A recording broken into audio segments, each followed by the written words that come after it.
Oke, teman-teman kita lanjutkan materi TOEFL kita ya. Jadi hari ini kita lanjut ke reading karena listening kita sudah selesai. Nah, sebenarnya reading itu kalau sesuai buku ya, itu ada 6 bab, teman-teman. Tapi karena saya sudah menemukan cara yang lebih cepat lagi, jadi nanti 6 bab itu nanti akan kita rangkum atau kita ringkas hanya tinggal menjadi 3 bab atau 3 pertemuan. Jadi tetap sebenarnya 6 bab, cuma dipendekkan lagi dengan cara yang atau teknik menjawab yang lebih gampang. Jadi nggak banyak-banyak seperti itu ya. Nah, untuk chapter ke-14 dan chapter 15 nanti kita akan kenalan dengan reading comprehension sekaligus dengan teknik mengerjakan yang pertama. Ya. Baik, langsung saja. Jadi di reading nanti teman-teman akan diberi 50 pertanyaan.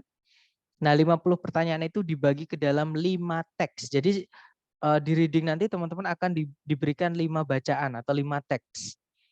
Nah, setiap teks itu terdiri dari 10 soal rata-rata ya, teman-teman. Kadang ada yang 9, kadang ada yang 11 juga.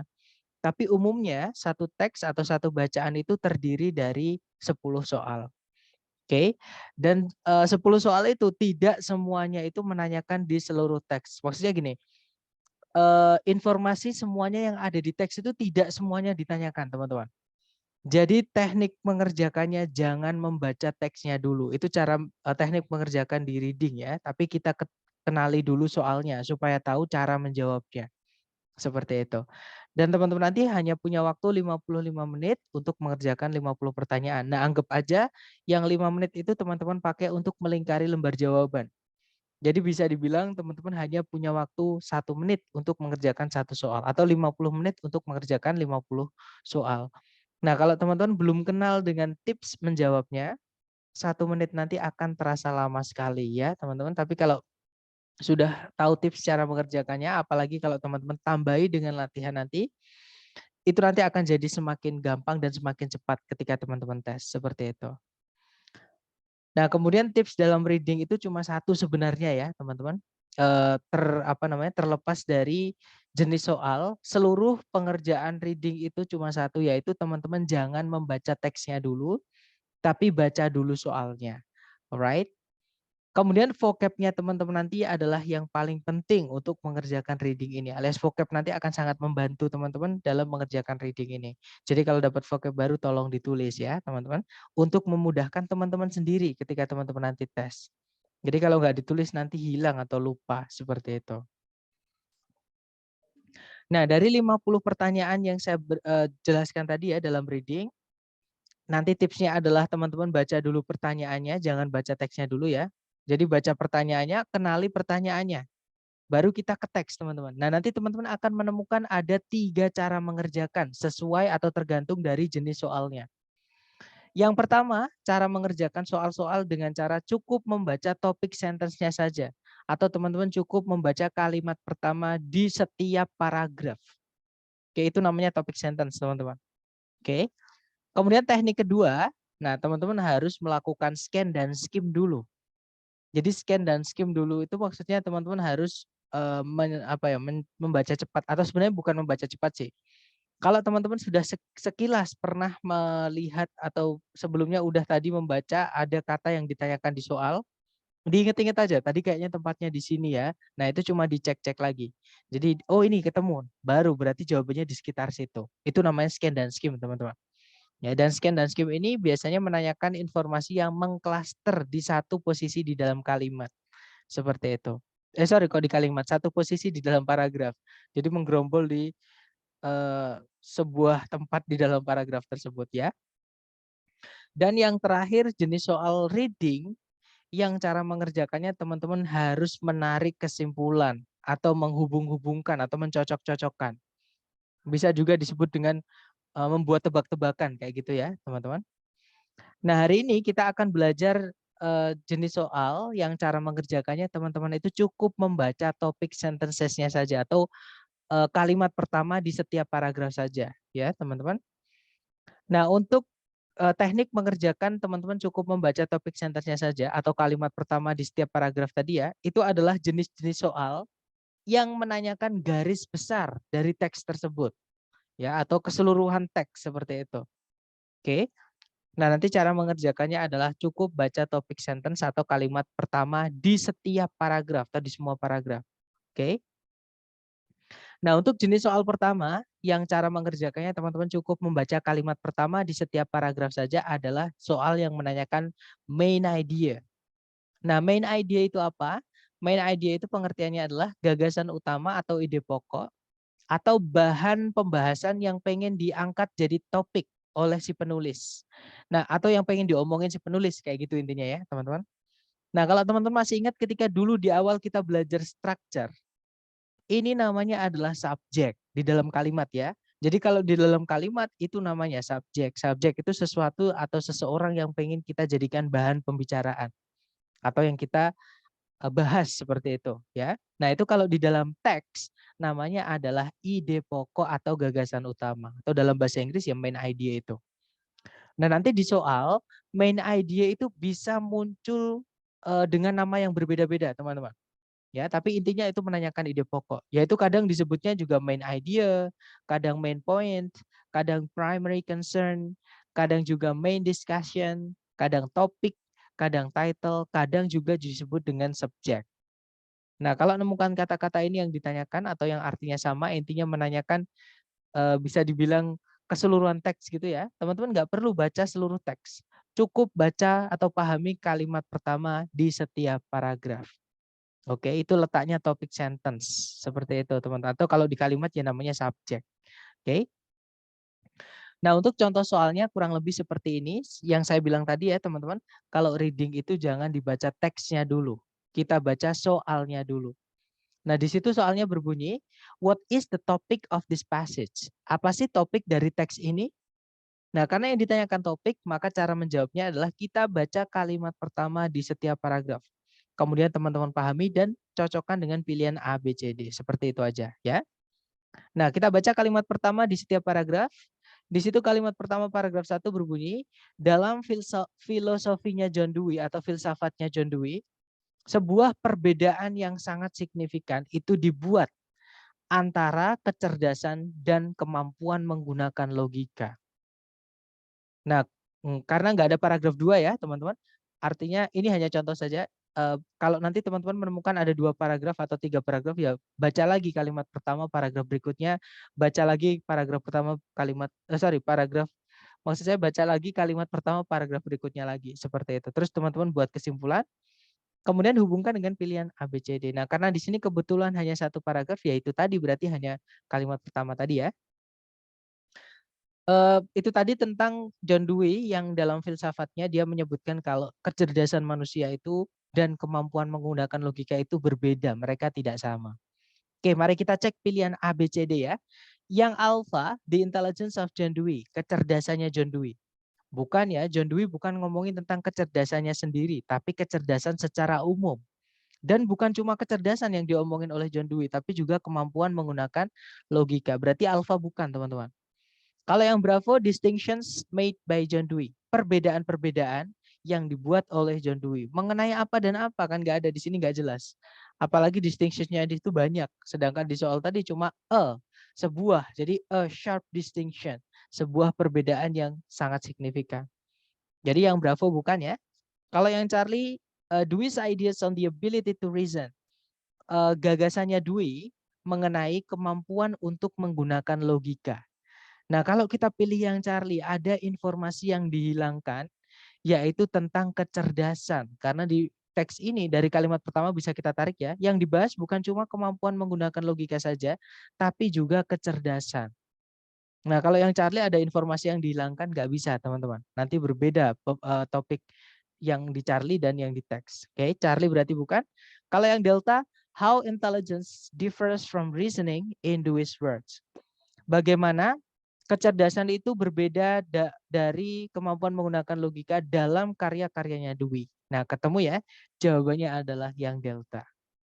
Nah, dari contoh tadi mungkin ada yang masih bingung atau mau ditanyakan. Silahkan kalau mau ditanyakan teman-teman.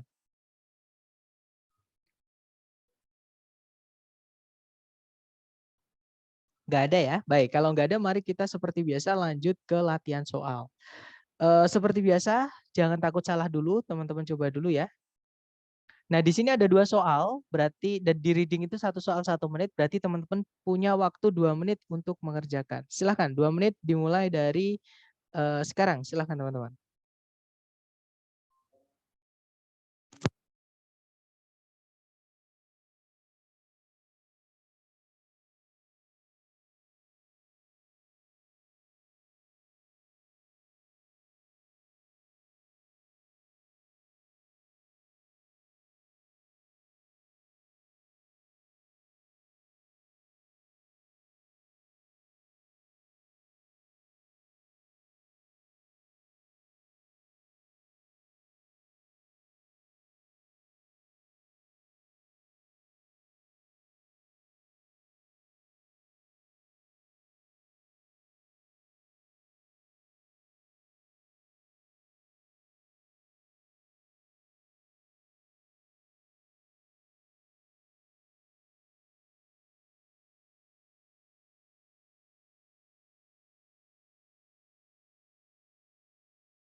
Oke, 2 menit sudah habis. Silahkan jawabannya teman-teman dikirim di chat dulu, jangan takut salah ya. Kemudian nanti kita bahas teman-teman, silahkan. Baik, ada jawaban Alfa Bravo, ada juga Bravo Bravo dan Alfa Alfa. Mari kita cek bersama ya, seperti biasa. Kita baca soalnya dulu kalau reading. Di situ reading nomor 1 pertanyaannya adalah, which of the following best describes the topic of this passage? Yang manakah di antara A, B, C, D berikut ini yang paling mendeskripsikan topik dari teks ini? Nah, karena yang ditanyakan topik, kita baca kalimat pertama di setiap paragraf. Nah, karena di sini kebetulan paragrafnya cuma 1, ya sudah kita baca kalimat pertama saja ya. Kalimat pertama berbunyi, Fort Knox, Kentucky is the site of a US Army post, but it is even more renowned for the Fort Knox Bullion Depository, the massive vault that contains the bulk of the US government's gold deposits. Kalau diartikan, Fort Knox, nah ini kelihatan ya, berarti di sini yang diomongin ya Fort Knox itu teman-teman. Jadi Fort Knox yang letaknya di Kentucky merupakan situs dari sebuah benteng militer Amerika Serikat. Namun dia itu bahkan lebih terkenal lagi atau lebih dikenal akan penyimpanan tumpukan emas atau emas batangan Fort Knox. Brankas raksasa yang menyimpan tumpukan emas, tumpukan dari tabungan emas pemerintah Amerika Serikat. Nah, kita cek ABCD yang alfa. The city of Fort Knox, Kentucky. Kota dari Fort Knox, yaitu Kentucky. Bukan ngomongin Kentucky-nya ya, teman-teman. Oke, tapi ngomongin Fort Knox-nya itu sendiri. Bukan ngomongin kota letaknya Fort Knox di mana, yaitu Kentucky, bukan. Tapi ngomongin Fort Knox itu apa sih, kayak gitu ya. Berarti alfa bukan, teman-teman. Kalau yang Bravo, the Federal Gold Depository. Penyimpanan emas pemerintah Amerika Serikat. Nah, ketemu jawabannya adalah yang Bravo ya, teman-teman. Kalau yang Charlie, the US Army Post at Fort Knox. Benteng militer Amerika Serikat yang terletak di Fort Knox. Nah, bukan ngomongin tentang benteng militer Amerika Serikat, tapi yang ngomongin Fort Knox-nya itu, teman-teman. Oke, jadi kalau yang Charlie itu Fort Knox itu hanya sebagai keterangan tempat saja. Padahal di teks itu Fort Knox itulah yang dibahas. Seperti itu. Kalau yang Charlie itu yang dibahas benteng militer Amerika Serikatnya, bukan Fort Knox-nya. Fort Knox itu hanya tempat dari benteng militer Amerika Serikat. Berarti bukan ya. Kalau yang delta gold bullion itu artinya adalah emas batangan. Nah, emas batangan itu di dunia ini banyak sekali. Ini kurang spesifik atau terlalu luas, terlalu umum. Emas batangan yang mana? Di sini nggak dijelaskan. Nggak bisa ya. Ya sudah, berarti jawabannya adalah yang Bravo tadi. Kemudian nomor 2, which of the following would be the best title for this passage? Yang manakah di antara berikut ini yang bisa menjadi judul terbaik dari teks ini? Nah, judul itu juga sama dengan topik. Inti dari teksnya atau seluruhan teks itu membahas tentang apa? Ya sudah, kita baca kalimat pertama tadi yang sudah kita baca. Intinya ngomongin tentang Fort Knox. Ya, kita cek ABCD. Yang alpha, the massive concrete wall, brankas beton raksasa. Nah, brankas beton raksasa itu tentunya di dunia ini ada banyak sekali ya, teman-teman. Dan yang alpha ini kurang jelas. Yang mana brankas beton raksasanya? Kayak gitu. Sedangkan di dunia ini ada banyak sekali brankas beton raksasa, berarti alpha bukan. Kalau yang Bravo, Fort Knox Security, keamanannya Fort Knox. Nah, bukan keamanannya ya, bukan yang diomongin keamanannya, tapi lebih ke fungsinya. Atau Fort Knox itu apa sih? Kayak gitu ya. Berarti Bravo bukan. Kalau yang Charlie, where the US keeps its gold. Di manakah pemerintah Amerika Serikat itu menyimpan emas-emasnya? Nah, kalau ini jadikan pertanyaan, where does the US keep its gold? Nanti jawabannya adalah Fort Knox. Ya sudah, berarti jawabannya Charlie, teman-teman. Ya, jadi di mana pemerintah Amerika Serikat menyimpan emasnya itu yaitu di Fort Knox itu. Yang mana teks ini tadi membahas tentang Fort Knox. Nah, bisa dibilang gini, sinonim dari Fort Knox itu adalah di mana pemerintah Amerika Serikat itu menyimpan emas-emasnya. Ya sudah, berarti jawabannya Charlie, ya. Kalau yang delta, a visit to Kentucky. Sebuah kunjungan ke Kentucky. Nah, lagi-lagi ngomongin tentang kotanya Fort Knox. Bukan ya, yang diomongin ya Fort Knox-nya itu. Bukan tentang Kentucky, kotanya Fort Knox. Tapi ngomongin tentang fungsi, lebih tepatnya fungsi dari Fort Knox. Atau kegunaan dari Fort Knox. Nah, itu tadi. Lanjut lagi ya. Seperti biasa. Atau mungkin ada pertanyaan dulu? Nggak ada ya teman-teman, atau nanti kalau teman-teman ada pertanyaan silahkan raise hand atau gimana, atau langsung tanyakan nggak apa-apa ya. Intinya jangan diempet aja teman-teman, kalau ada pertanyaan harus ditanyakan. Oke, kita lanjut Mister ke mau tanya. dia, silahkan. Iya, kalau mengacu ke jawaban nomor 2 itu kan sebenarnya kan yang C itu kan kayak kalimat tanya gitu ya. Soalnya ada Betul. where gitu ya. Itu nggak apa-apa ya? Maksudnya nggak apa-apa gimana Mister? Tapi itu bukan kalimat tanya ya, sebenarnya itu bukan kalimat tanya, maksudnya bukan kata tanya, itu conjunction. Tapi gimana pertanyaannya, saya mau diulangi, saya masih nggak dapat dengan pertanyaannya. Kalau misalkan kita ngacu di soal nomor 2 itu Mm-mm. kan kalau misalkan jawaban A, B sama D itu kan nggak ada kalimat tanya di depannya. Sedangkan jawaban C itu ada kalimat where, apa kata where gitu kan. Nah, kalau misalkan kita mencari kayak base titelnya itu, kita nggak harus, maksudnya cari aja yang cocok ya, nggak peduli tuh dia ada unsur conjunction atau mungkin kalimat kata tanya atau seperti apa, itu nggak apa-apa ya. Alright. Nah, teman-teman perlu digarisbawahi. Ini di reading, teman-teman tidak perlu terlalu strict kepada grammar ya, tapi lebih ke vocab. Lagi-lagi yang saya bilang dari awal tadi, vocab lah yang akan membantu teman-teman mengerjakan reading. Oke, grammar gak masalah, entah dia kadang berbentuk kalimat tanya atau berbentuk pertanyaan yang dirubah menjadi pernyataan. Itu namanya adalah dependent clause, conjunction subject predikat. Contohnya nomor 2 yang Charlie. Itu ada conjunction where, subjeknya the US, predikatnya adalah keeps, seperti itu. Itu nanti menjadi dependent clause atau anak kalimat yang fungsinya di situ menjadi noun clause. Nah, sama Fort Knox itu juga noun. Hanya bedanya yang Fort Knox itu noun biasa, berupa kata, berupa nama ya. Kalau yang Charlie itu dia berupa klausa, noun clause. Sama-sama noun, hanya beda hanya beda bentuk saja. Seperti itu, Mister. Oke, makasih, Mister. Oke, tapi itu tadi ya, intinya dari pertanyaannya tadi, apakah bentuknya kayak gitu nggak apa-apa? Jawabannya nggak apa-apa, karena bentuk structure di reading itu nggak penting, teman-teman. Yang penting adalah makna, seperti itu. But Mister, that, izin tanya, ya, Mister. mm-hmm. Berarti di soal nomor 2 itu kita sesuai dengan apa yang disarankan Mister tadi, Apakah kita juga mengacu dengan membaca kalimat pertama dalam suatu paragraf, Mister? Mohon diulangi, mohon maaf. Sesuai gimana? Di soal nomor 2 itu kan menanyakan tentang best title gitu kan.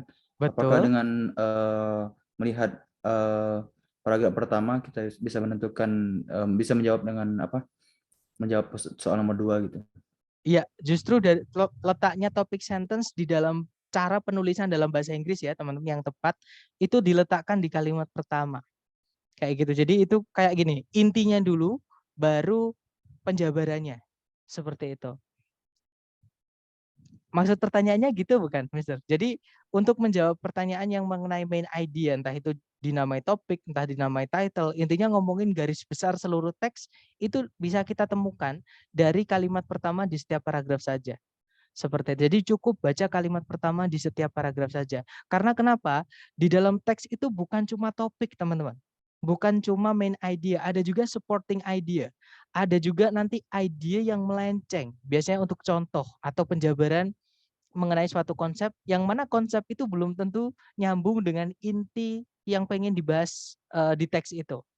Seperti misalkan ada informasi atau istilah khusus nih, yang sebenarnya bukan itu yang dibahas, nah tapi ditambahi dengan contoh atau dijabarkan dengan contoh misalnya. Nah itu namanya supporting ideas atau gagasan pendukung. Nah kalau teman-teman baca semua, teman-teman nanti akan dibingungkan dengan itu. Ya, nah sedangkan kita sudah tahu kalau dalam penulisan dalam bahasa Inggris itu ada struktur atau ada urutan, sama dengan kalimat teman-teman. Ya, subjek dulu baru predikat. Sama di dalam bahasa Inggris kalau dalam teks itu topik atau main idea itu letaknya di kalimat pertama. Seperti itu. Baik, terima kasih, Mister. Oke. Mungkin ada pertanyaan lagi, silakan. Jadi cara mengerjakannya cukup baca kalimat pertama aja ya teman-teman, dan saya berani bisa menyampaikan ke seperti itu, dan ini sebenarnya sama dengan buku Longman, teman-teman. Kenapa saya berani memakai materi itu sedangkan di structure sama listening kok enggak? Karena saya merasa readingnya itu benar. Dia apa ya, bisa dibilang saya pernah merasakan sendiri. Jadi saya pakai cara yang ada di buku itu ternyata enak, ternyata benar kayak gitu. Cuman yang ada di buku itu ternyata masih bisa digampangkan lagi atau ada cara yang lebih gampang lagi. Kalau di buku itu 6 cara mengerjakan, itu kita ringkas menjadi 3 saja, 3 teknik mengerjakan yang saya jelaskan tadi. Jadi bisa dibilang yang saya berikan ke teman-teman itu sudah saya coba sendiri, teman-teman, seperti itu. Gimana? Mungkin ada pertanyaan lagi? Nah, teman-teman nanti dapat maksud saya ini biar nggak ngerasanya apa namanya, alah cuma flexing doang misalkan kayak gitu, alah cuma omong doang misalnya kayak gitu kan. Kalau ngomong kan gampang teman-teman, maksudnya nggak bisa buktikan di sini saya tiba-tiba tes terus saya jelaskan jawabannya, kan nggak bisa. Nah itu nanti teman-teman akan ngerasakan yang saya rasakan itu ketika teman-teman menghajar latihan, atau malah untung-untung kalau teman-teman nanti waktu tes ya, dengan mengerjakan dengan cara saya pasti teman-teman mengerti, oh ternyata benar cara itu enak banget kayak gitu. Jadi memang harus dirasakan sendiri. Tapi kalau dari omongan doang itu kadang iya nggak sih kayak gitu kan, kurang greget intinya kayak gitu teman-teman. Jadi makanya teknik saya pun ketika ngajar saya nggak mau terlalu banyak teori ya, biar teman-teman merasakan langsung, oh ternyata gini bener gitu. Intinya teorinya secukupnya aja, tinggal hajar ke praktek seperti itu. Kalau nggak ada pertanyaan lagi, kita lanjut ke nomor berikutnya. Di sini ada 2 soal lagi, teman-teman. Jangan takut salah ya. Waktunya 2 menit. Dimulai dari sekarang. Silakan.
Oke, 2 menit sudah habis. Silahkan yang sudah nemu jawaban boleh dikirim di chat dulu, jangan takut salah. Intinya teman-teman praktek dulu, coba dulu ya.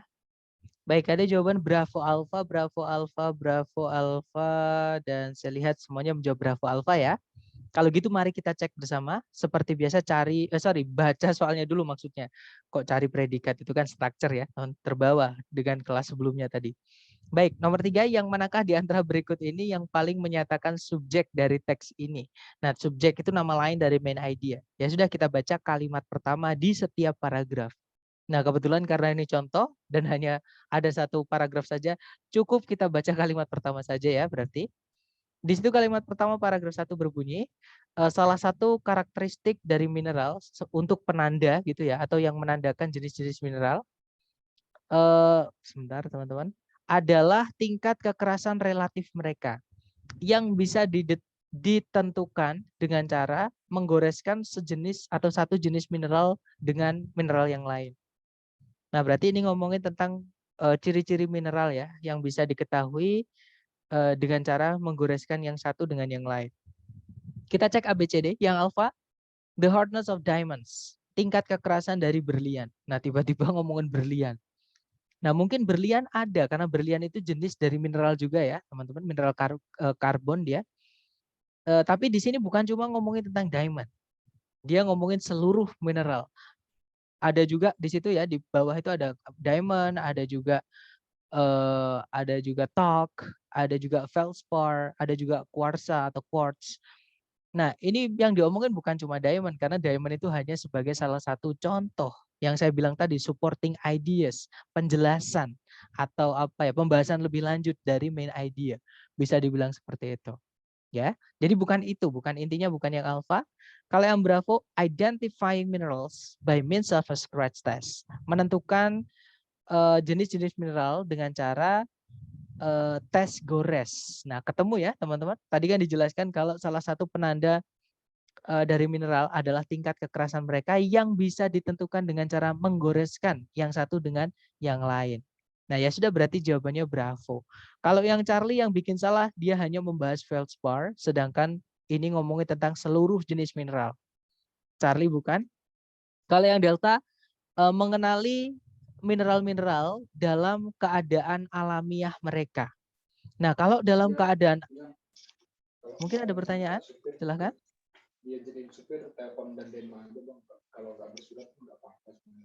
Nggak ada ya, baik. Kalau nggak ada saya mute dulu. Oke, lanjut lagi. Kalau yang Delta tadi, cara mengenali jenis-jenis mineral dalam keadaan alamiah mereka. Nah, kalau dalam keadaan alami berarti tidak ada campur tangan manusia, artinya tidak ada gores-menggores. Ya, teman-teman, di alam liar, misal kita lihat batu itu batu jenis apa, nah, atau mineral maksud saya, mineral jenis apa kita langsung tahu. Oke. Nah, tapi di sini beda. Teks ini adalah memberitahukan kalau cara menandakan mineral itu dengan cara menggoreskan. Delta bukan, ya, artinya harus ada campur tangan manusia. Oke, jawabannya bravo. Nomor 4, the main idea of this passage is that, ide utama atau gagasan pokok dari teks ini adalah bahwa, nah ya berarti karena yang ditanyakan main idea ya kalimat pertama tadi, intinya jenis mineral itu bisa ditentukan dengan cara digoreskan dengan mineral yang lain. Ya, kita cek ABCD. Yang alpha, tingkat kekerasan dari sebuah mineral atau sejenis mineral itu bisa ditentukan dengan cara, ditentukan oleh kemampuannya untuk meninggalkan tanda atau meninggalkan goresan di jenis mineral-mineral yang lain. Nah, ketemu jawabannya adalah yang alpha. Tanda di situ maksudnya goresan tadi ya, scratch tadi, teman-teman. Seperti itu. Kalau yang bravo hanya ngomongin diamonds, bukan. Kalau yang Charlie, sebuah atau sejenis mineral yang lebih lembut tidak bisa digores oleh mineral yang lebih keras. Nah, secara logika ini terbalik. Ya, harusnya yang tidak bisa digores oleh yang harusnya ya, mineral yang lebih keras itu tidak bisa digores oleh mineral yang lebih lunak. Nah, ini yang Charlie kebalik. Itu disebutkan di kalimat kedua, teman-teman. Tapi bukan itu intinya ya. Charlie bukan. Kalau yang Delta, talc is the first mineral listed on the Mohs scale. Nah, ini hanya ngomongin talc saja. Sedangkan teksnya tadi ngomongin tentang seluruh mineral, bukan cuma talc ya. Ya sudah, jawabannya berarti yang alpha. Right, good job. Lanjut lagi ke nomor berikutnya. Di sini ada 1 soal dan ada 4 paragraf ya. Jangan lupa baca kalimat pertama di setiap paragraf. Dicoba dulu, jangan takut salah. Waktunya 1 menit dimulai dari sekarang. Silahkan teman-teman.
Oke, 30 detik sudah habis. Sorry, maksud saya 1 menit sudah habis. Silahkan jawabannya dikirim di chat dulu. Jangan takut salah ya, teman-teman.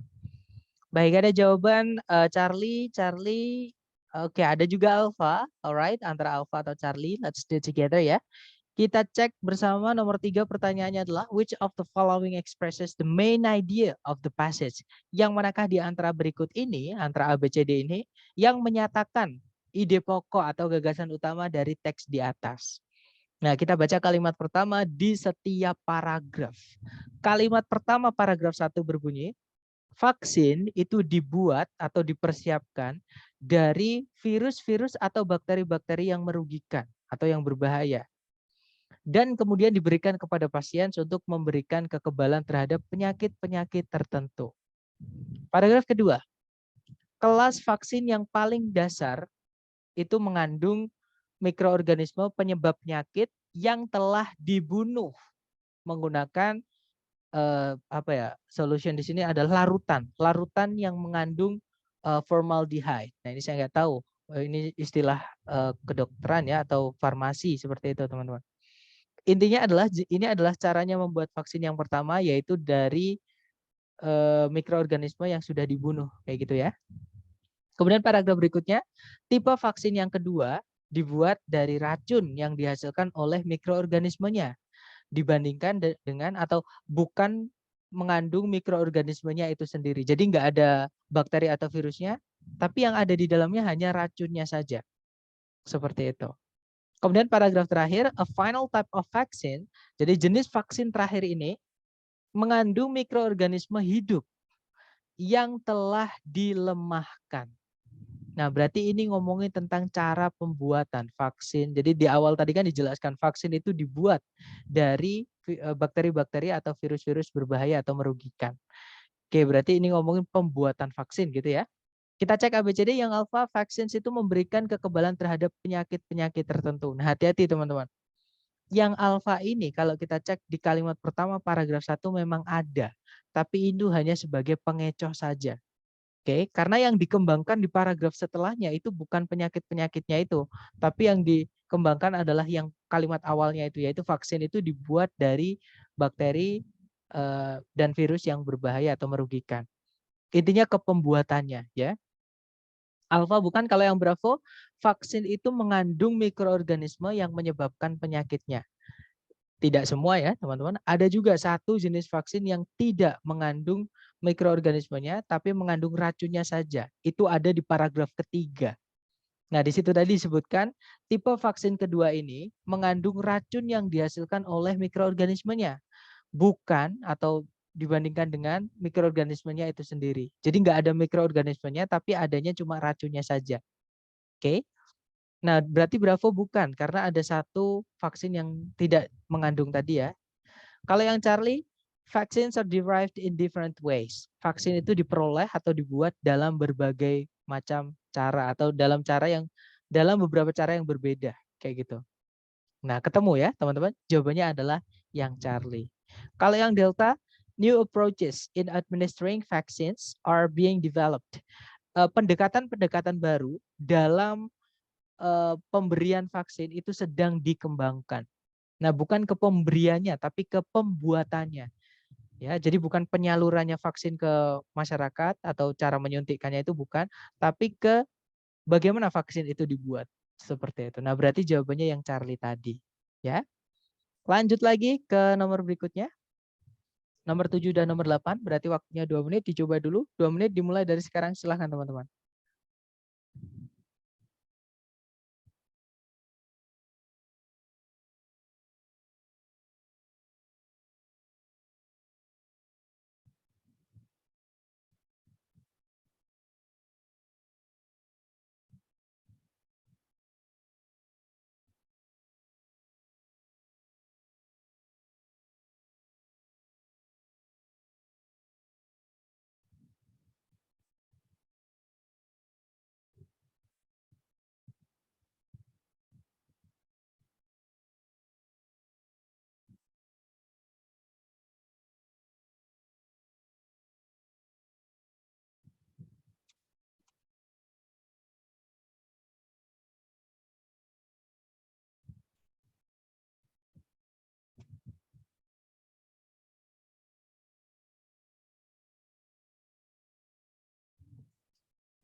Oke, 2 menit sudah habis teman-teman. Silahkan yang sudah nemu jawaban boleh dikirim dulu di chat, jangan takut salah ya. Baik, ada jawaban Delta Charlie, Delta Bravo, Delta Alpha. Alright, antara Delta Alpha, Delta Charlie, atau Delta Bravo. Mari kita cek teman-teman. Di situ nomor 7 pertanyaannya adalah topik dari teks ini bisa dideskripsikan sebagai, nah yang ditanyakan topik, berarti kita baca kalimat pertama di setiap paragraf. Oke. Kalimat pertama paragraf 1 berbunyi, sebuah hoax tidak seperti kesalahan murni atau kesalahan yang jujur gitu ya, merupakan sebuah rencana yang dengan sengaja disusun atau dibuat untuk menyajikan sebuah kebohongan sebagai kenyataan. Paragraf kedua, sebuah hoax ilmiah yang terkenal terjadi di tahun 1912 ketika Charles Dawson itu mengaku-aku atau mengakui telah menemukan sebuah tengkorak manusia dan tulang rahang di Piltdown Common di Inggris bagian selatan. Paragraf terakhir, memerlukan lebih dari 40 tahun supaya hoax tadi itu diungkap atau terungkap. Nah, teman-teman lihat aja di kalimat pertama di setiap paragraf tadi jelas sekali ada satu kata yang diulang-ulang terus, ya, yaitu kata hoax. Artinya teks ini sebenarnya keseluruhannya atau intinya ini ngomongin tentang hoax. Apalagi kalau teman-teman lihat di gambar itu ya. Tapi ketika teman-teman nanti kalau tes nggak ada gambar ya teman-teman. Itu ada tulisan gede banget, ada hoax. Nah, ya. Jadi ini ngomongin tentang hoax teman-teman. Nah, kalau kita lihat di nomor 7, teman-teman boleh cek ABCD yang menyebutkan kata hoax itu cuma satu pilihan. Nah, ini bonus ya. Kalau kayak gini ini udah pasti jawabannya ya satu itu teman-teman. Yaitu yang delta. Oke, karena kalau yang alpha the Piltdown Man. Nah, Piltdown Man itu di mana? Tadi kita nggak tahu itu di mana. Oke, Piltdown tadi disebutkan di paragraf kedua. Ya, nah paragraf kedua ini ngomongin tentang sebuah contoh dari hoax yang terkenal tadi. Ya, nah tapi bukan ngomongin tentang contohnya, tapi lebih ke ngomongin keseluruhannya ya, lebih ngomongin hoax. Kalau kita pilih yang alpha, berarti kita cuma menganggap paragraf 2 aja. yang lain nggak kita anggap atau kita hilangkan. Nggak bisa teman-teman. Namanya topik itu seluruhnya ya. Alpha bukan. Kalau Bravo, Charles Dawson's Discovery. Sama, penemuannya Charles Dawson ya Piltdown Man tadi. Ya, atau tengkorak manusia yang dan apa namanya tulang rahang yang ditemukan di Piltdown Common tadi ya. Bravo bukan. Yang Charlie Eoanthropus dawsoni. Nah, biasanya kalau namanya Dawsoni penemunya gini yang di belakang ini adalah binomial nomenklatur ya atau penamaan ilmiah mengenai suatu spesies kalau saya nggak salah ya, teman-teman. Saya ingat saya gitu. Nah, tapi di situ ada Dawson nih. Intinya kalau nggak salah ini ngomongin atau arahnya ini ngomongin tentang penemuannya ya Charles Dawson tadi. Yang mana itu dibahas cuma di paragraf 2 ketika si penulis itu pengen menyajikan contohnya saja. Charlie bukan teman-teman. Yang dibahas keseluruhan adalah hoax. Jadi jawabannya yang delta. Sebuah definisi dari hoax itu di paragraf 1. Kemudian contoh dari hoax itu di paragraf 2 dan 3. Ya, number 7 is delta ya. Right? Next, number 8, the author's main point is that gagasan utama dari penulis adalah bahwa sama teman-teman cara mengerjakannya ya. Kebetulan karena di pilihan ganda juga sama. Karena di pilihan A, B, C, D yang menyebutkan kata hoax itu cuma di satu pilihan. Ya sudah pilih yang itu ya teman-teman. Yaitu jawabannya adalah yang alpha. Various types of hoaxes have been perpetrated. Banyak sekali atau berbagai jenis hoax itu pernah dilakukan. Ya, seperti itu. Karena tadi yang Piltdown Common atau Charles Dawson itu hanya sebagai contoh, salah satunya saja. Oke. Untuk yang lain itu masih banyak lagi, maksudnya seperti itu. Itu dijelaskan di paragraf 1, teman-teman, ya. Lebih tepatnya di ya di paragraf 1 itu kalau teman-teman mau baca lanjutannya itu ngomongin tentang contoh-contoh dari hoax karena hoax itu banyak sekali. Kayak gitu. Oke, berarti jawabannya yang alpha, right? Kita lanjut lagi, teman-teman. Oke, ternyata untuk jenis soal yang cara mengerjanya topik sentence yang pertama sudah selesai. Mungkin ada pertanyaan dulu, silakan Miss siapa tadi? Silakan Miss kalau ada pertanyaan, boleh di-unmute. Nah, Miss, tadi nggak ya, bisa soalnya. ya, Oke, Sir mau nanya, kan tadi itu kebetulan ya ini ada hoax-nya langsung ya. Nah, yang nomor betul. apa saya sempat bingung antara A sama C. Cuma kayak C ini langsung ngejudgment sih, sebenarnya lagi mikir. Saya kan jawab C, karena kepikiran ada Charles Dawson itu pun muncul terus kan. Baik orangnya namanya disebut maupun karyanya yang hoax tadi gitu, hoax tadi. Nah, kira-kira kalau misalkan ada soal-soal kayak begini, kita boleh gak sih kayak atau kalau ketemu kayak begini langsung pasti salah deh karena nggak kayak udah gini berarti kan kita memberi persepsi kita masuk ke dalam jawaban itu loh maksudnya, Sir. Paham nggak maksud saya? Ini Ya, nomor C itu kan Charles Dawson was not an honest man. mm-mm, Sebenarnya kan iya iya juga kan dia berarti kan betul, bohong ya. kan gitu. Cuma kan kayak gini kesannya kita terlalu judgement banget kan gitu. Iya, saya Nah, tahu ya. Jadi itu sebenarnya bukan judgment, tapi kita menarik kesimpulan yang sebenarnya itu tidak ada di teks. Nah, hati-hati teman-teman. Kita nggak boleh nggak boleh menyimpulkan. Maksudnya menyimpulkan itu ya kalau kita membaca sesuatu itu kita berdasarkan pandangan yang menulis, jangan berdasarkan pandangan kita. Karena biasanya pandangan kita itu salah. Nah, kayak gitu. Dapat nggak maksud saya? Kayak misalnya gimana ya contohnya? Jangankan di reading, informasi aja di Indonesia itu kita kalau misalkan dikasih tahu orang, nanti kita kasihkan ke orang kita kasih tahukan ke orang lain itu nanti informasinya bisa berbeda karena kita membuat kesimpulan kayak gitu berdasarkan pemahaman kita. Sedangkan informasi itu harusnya sesuai dengan yang di sumber awalnya kayak gitu. Nah, nomor yang Charlie itu kalau teman-teman bingung, misalnya nih, tadi saya mendengar pertanyaannya berbunyi seperti ini, Mas.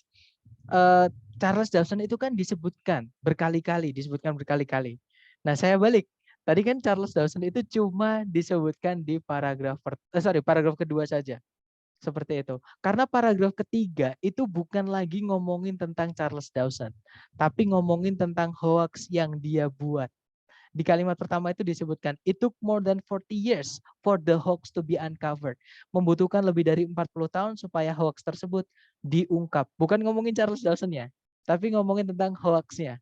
Lebih yang dibahas, yang diutamakan, yang dijadikan sorotan utama, bisa dibilang gitu. Itu adalah hoax-nya. Nah, Charles Dawson itu hanya diangkat di paragraf kedua sebagai contoh saja. Seperti itu, Miss. Kan ada kata di kalimat pertama, di kata pertama bahkan. Di paragraf kedua itu ada kata artinya adalah sebuah hoax ilmiah yang terkenal. Artinya hoax itu bukan cuman itu. Itu hanya sebagai contoh saja. Maksudnya seperti itu. Jadi jangan terkecoh dengan intinya gini teman-teman. Yang saya bilang tadi ya, kalau yang ditanyakan main point dan tidak disebutkan paragraf berapa, itu artinya menanyakan keseluruhan teks. Jangan menyimpulkan dari salah satu teks saja.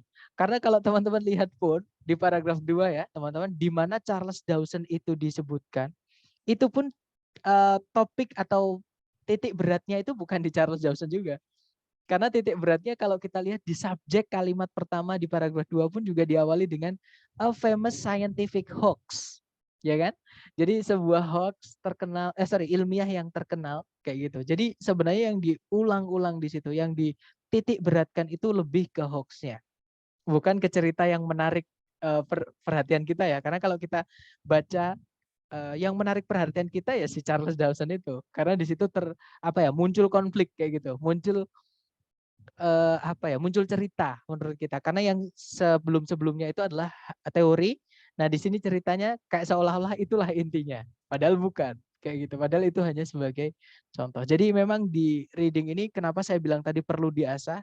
Teman-teman nanti akan menemukan seperti itu. Saya dulu pertama kali bukan membenci ya teman, nggak seneng sama reading itu gara-garanya bukan benci tapi nggak seneng, maksudnya netral gitu. Karena nggak terlalu tertarik bisa dibilang gitu. Karena menurut saya pilihan A, B, C, D di reading itu kayak seolah-olah semuanya benar. Nah, kalau saya kembalikan ke pertanyaan Miss tadi, karena yang Charlie ini kok kayaknya benar kan, Charles Dawson kan membuat hoax, jadi dia nggak jujur dong. Nah itu kan jadi, hati-hati dengan kata jadi teman-teman. Kalau itu nggak disebutkan di teks, jangan membuat jadi-jadian kayak gitu ya, jangan menyimpulkan sendiri. Karena menyimpulkan itu ada banyak. Contohnya dari teks ini kita bisa menyimpulkan banyak hal kayak gitu ya. Jadi hindari menyimpulkan kayak gitu, Miss. Oke, Sir, paham. Oke, tapi dapat ya. Itu Dapat. nanti yang saya bilang tadi teman-teman. Alasan saya dulu kesulitan di reading itu karena belum tahu tipsnya ya. Dan juga yang bikin saya nggak seneng reading bukan membenci ya, tapi nggak seneng itu maksudnya biasa-biasa aja di reading, ya udah saya korbankan aja, nilai jelek nggak apa-apa. Nah itu karena menurut saya ya itu tadi di pilihan ganda itu di teks semuanya ada. Jadi seolah-olah itu benar. Nah, kita kembalikan lagi ke soalnya. Soalnya menanyakan main point. Main point itu keseluruhan teks. Itu membahas tentang apa? Inti dari teks itu membahas tentang apa? Jadi jangan kita terfokus pada satu titik aja. Nah, kita harus terfokus kepada seluruh bacaan, tapi jangan dibaca semuanya juga karena ada supporting ideas tadi. Ya, cukup kita baca kalimat pertama setiap paragraf, titik beratnya di mana? Seperti itu. Memang agak sulit teman-teman dipahami karena berupa kata-kata ya. Makanya ini kata-kata yang saya ucapkan ke teman-teman, kalau sudah dipahami tinggal hajar ke latihan. Nanti kalau teman-teman sudah pahami, hajar ke latihan, teman-teman akan dapat feel-nya. Nah itu nanti kalau lama-lama feel itu dilatih akan jadi insting. Ngerjakan reading nggak akan sesulit nggak akan sesulit yang teman-teman bayangkan kayak gitu. Enak kok teman-teman ketika mungkin musuhnya hanya di vocab aja. Kalau selama ini yang saya rasakan musuhnya atau momoknya itu adalah di vocab. Vocab itu kalau di reading semuanya akademik atau lumayan tinggi-tinggi, teman-teman. Seperti itu. Nggak ada pertanyaan lagi? Silahkan kalau ada pertanyaan lagi, teman-teman. Jangan, don't hesitate to ask. Nggak ada ya? Baik, kalau nggak ada kita lanjut ke materi, jenis pertanyaan kedua. Yang cara mengerjakannya teman-teman juga cukup membaca kalimat pertama di setiap paragraf saja. Nah, memang yang di jenis pertanyaan kedua ini jarang ditanyakan, teman-teman. Ya, tapi pernah ada juga jenis pertanyaan ini di soal reading TOEFL, yaitu idea organization. Dari kata organize artinya menyusun, organization jadi penyusunan. Nah, idea organization artinya adalah bagaimana ide itu disusun atau dikembangkan di dalam teks yang ditulis oleh si penulis. Nah, biasanya soalnya berbunyi biasanya ya, how ideas atau information organized atau presented atau related. Kalau diartikan kurang lebih, bagaimana ide atau informasi di dalam teks itu dikembangkan, disajikan atau disambung-sambungkan dengan yang lainnya. Cara mengerjakannya sama, teman-teman. Cek setiap jawaban. Jadi gini, teman-teman pahami dulu kalimat pertama di setiap paragraf, oke? Kemudian simpulkan, kemudian hubungkan dengan pilihan A, B, C, D, ya. Contoh soalnya seperti ini, teman-teman. Di situ soalnya berbunyi in this passage. Nah, kalau teman-teman menemukan ada soal seperti ini soalnya kurang jelas. Nah, kalau soalnya kurang jelas, teman-teman cari kejelasannya di jawaban. Berarti kita baca jawabannya juga ya. Ini memang jarang soal seperti ini ya, teman-teman di TOEFL yang ITS asli. Tapi nggak apa-apa. Kalau intinya kalau teman-teman menemukan ada soal yang nggak jelas perintahnya apa, teman-teman baca juga jawabannya. Oke. Jadi di dalam teks ini, nah kita cek yang alfa, sebuah ide itu disajikan dan kemudian dibantah. Kemudian kalau yang bravo, sebuah konsep diikuti oleh contoh. Kalau yang Charlie, sebuah sebab diikuti oleh akibat. Kalau yang delta, sebuah kepercayaan yang didukung dengan alasan-alasan logis. Seperti itu. Nah, caranya sama. Karena ini menanyakan ternyata bagaimana sih si penulis itu mengembangkan idenya gitu ya. Kita baca kalimat pertama di setiap paragraf, kemudian kita simpulkan, kemudian kita cocokkan dengan pilihan ABCD yang sudah kita baca tadi ya. Di situ kalimat pertama paragraf 1 berbunyi, jika ditanya siapa yang menemukan permainan baseball dulu, hampir seluruh orang Amerika kemungkinan akan menjawab kalau di kepercayaan mereka adalah Abner Doubleday. Kurang lebih seperti itu ya. Kemudian paragraf kedua, Doubleday itu hanya diberikan pengakuan atas penemuan ini awal abad ke-20 atau di awal abad ke-20 gitu ya. Ketika perusahaan pembuatan alat-alat olahraga yang namanya adalah Spalding itu menginaugurasikan sebuah tugas atau memberikan sebuah tugas untuk melakukan penelitian atas pertanyaan siapa yang menemukan baseball. Nah, dari sini kita tahu berarti si penemunya itu sebenarnya bukan Doubleday. Karena dia disuruh untuk meneliti siapa sih yang nemuin permainan baseball itu.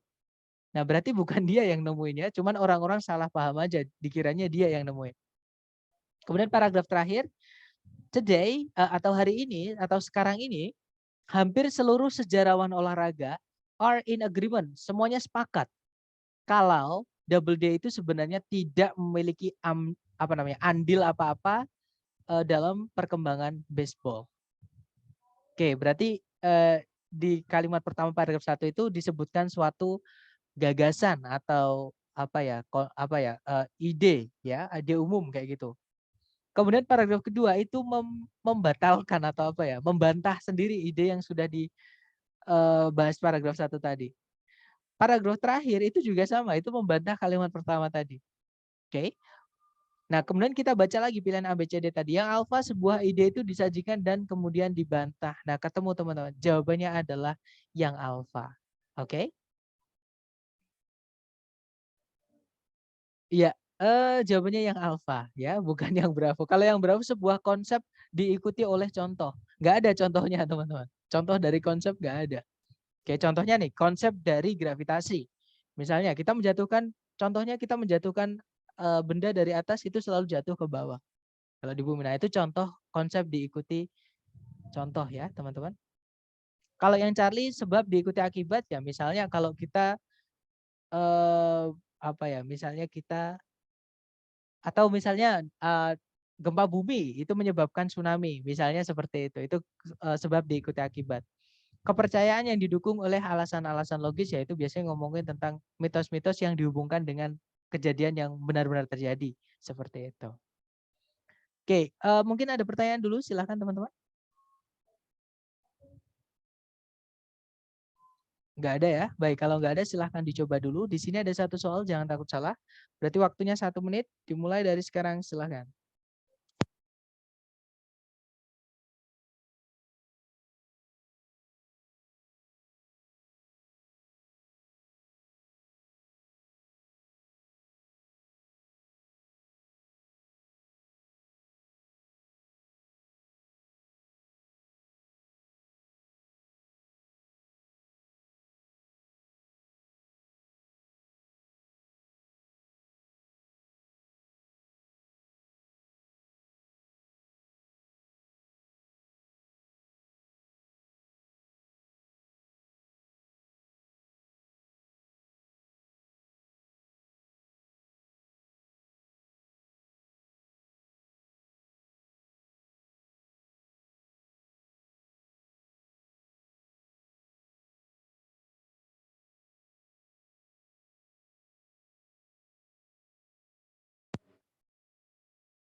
Alright, 1 minute over. Yang sudah nemu jawaban boleh dikirim dulu di chat. Nggak perlu takut salah ya maksud saya, sorry. Baik, ada jawaban Charlie dan Bravo. Kita cek bersama, teman-teman. Seperti biasa, baca soalnya dulu maksud saya. Di situ soalnya berbunyi, bagaimana informasi di teks itu dikembangkan. Oke, kita baca kalimat pertama di setiap paragraf. Kalimat pertama paragraf 1 berbunyi, konflik di dalam sebuah organisasi itu tidak selalu dipandang sebagai sesuatu yang tidak diinginkan. Paragraf kedua, menurut pandangan tradisional mengenai konflik, konflik itu berbahaya terhadap suatu organisasi. Kemudian paragraf terakhir, pandangan interaksionis mengenai konflik di sisi lain berpendapat atau bersikukuh bahwa gitu ya, konflik itu bisa memberikan sebuah fungsi yang penting di dalam sebuah organisasi dengan cara mengurangi zona nyaman di antara para pekerjanya dan menyebabkan perubahan-perubahan positif supaya terjadi. Oke, itu tadi intinya ngomongin tentang yang diulang-ulang tadi ya teman-teman, yaitu ngomongin tentang pandangan. Oke, kita cek yang alpha. Origin of ideas about conflict is presented. Asal muasal dari ide-ide mengenai konflik itu disajikan. Nah, kita nggak tahu ya ketika membaca kalimat pertama setiap paragraf tadi, nggak ada dari mana asal muasal ide mengenai konflik itu nggak ada, teman-teman. Ya, yang ada adalah pandangan, bukan gagasan mengenai konflik, bukan. Alpha bukan. Kalau yang Bravo, contrasting views of conflict are presented. Pandangan-pandangan yang berbeda-beda dari konflik atau mengenai konflik itu disajikan. Nah, ketemu jawabannya adalah yang Bravo, teman-teman. Karena tadi disebutkan paragraf 1 itu si penulis ya, dia netral. Dia berpendapat kalau konflik di dalam organisasi itu tidak selalu dipandang sebagai sesuatu yang tidak diinginkan. Ya, berarti bisa diinginkan, bisa tidak diinginkan. Maksudnya si penulis gitu, dia netral di tengah-tengah. Paragraf kedua berpendapat, pandangan paragraf kedua si penulis menyebutkan pandangan tradisional mengenai konflik, konflik itu berbahaya bagi sebuah organisasi. Jadi paragraf terakhir ngomongin pandangan konflik dari si interaksionis view atau pandangan interaksionis mengenai konflik. Yang berbeda ada kata on the other hand, di sisi lain. Seperti itu. Jadi ini ngomongin 3 pandangan mengenai konflik di dalam organisasi. Yang mana itu disebutkan di jawaban Bravo. Ya sudah, berarti jawabannya Bravo. Kalau yang Charlie, two theorists discuss the strengths and weaknesses of their views on conflict. 2 pembuat teori gitu ya, membahas tentang kelebihan dan kekurangan dari pandangan-pandangan mereka mengenai konflik. Nah, ketika kita baca kalimat pertama di setiap paragraf tadi, itu tidak terjawab. Apa kelebihan dan kekurangan dari pandangan, misalnya yang pertama, kan nggak menjawab. Kita nggak tahu. Paragraf kedua, apa kelebihan dan kekurangan dari pandangan tradisional mengenai konflik? Itu nggak ada juga, teman-teman. Berarti bukan itu ya. Kalau yang delta, contoh-contoh dari konflik di dalam organisasi itu disajikan. Nggak ada contoh sama sekali ya, teman-teman. Tadi hanya pandangannya saja yang disebutkan. Nggak ada contoh, misalnya di perusahaan A dulu ada gini-gini gitu, nggak ada. Ya, yang ada hanya pandangannya saja. Berarti jawabannya yang Bravo tadi. Ya, pandangan-pandangan yang kontras atau yang berbeda mengenai konflik itu disajikan. Seperti itu. Lanjut. Lanjut ya, teman-teman. Next. Number 5. Dicoba dulu sama waktunya 1 menit. Jangan takut salah. 1 menit dimulai dari sekarang. Silahkan, teman-teman.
Oke, 1 menit sudah habis. Silahkan jawabannya teman-teman dikirim di chat ya.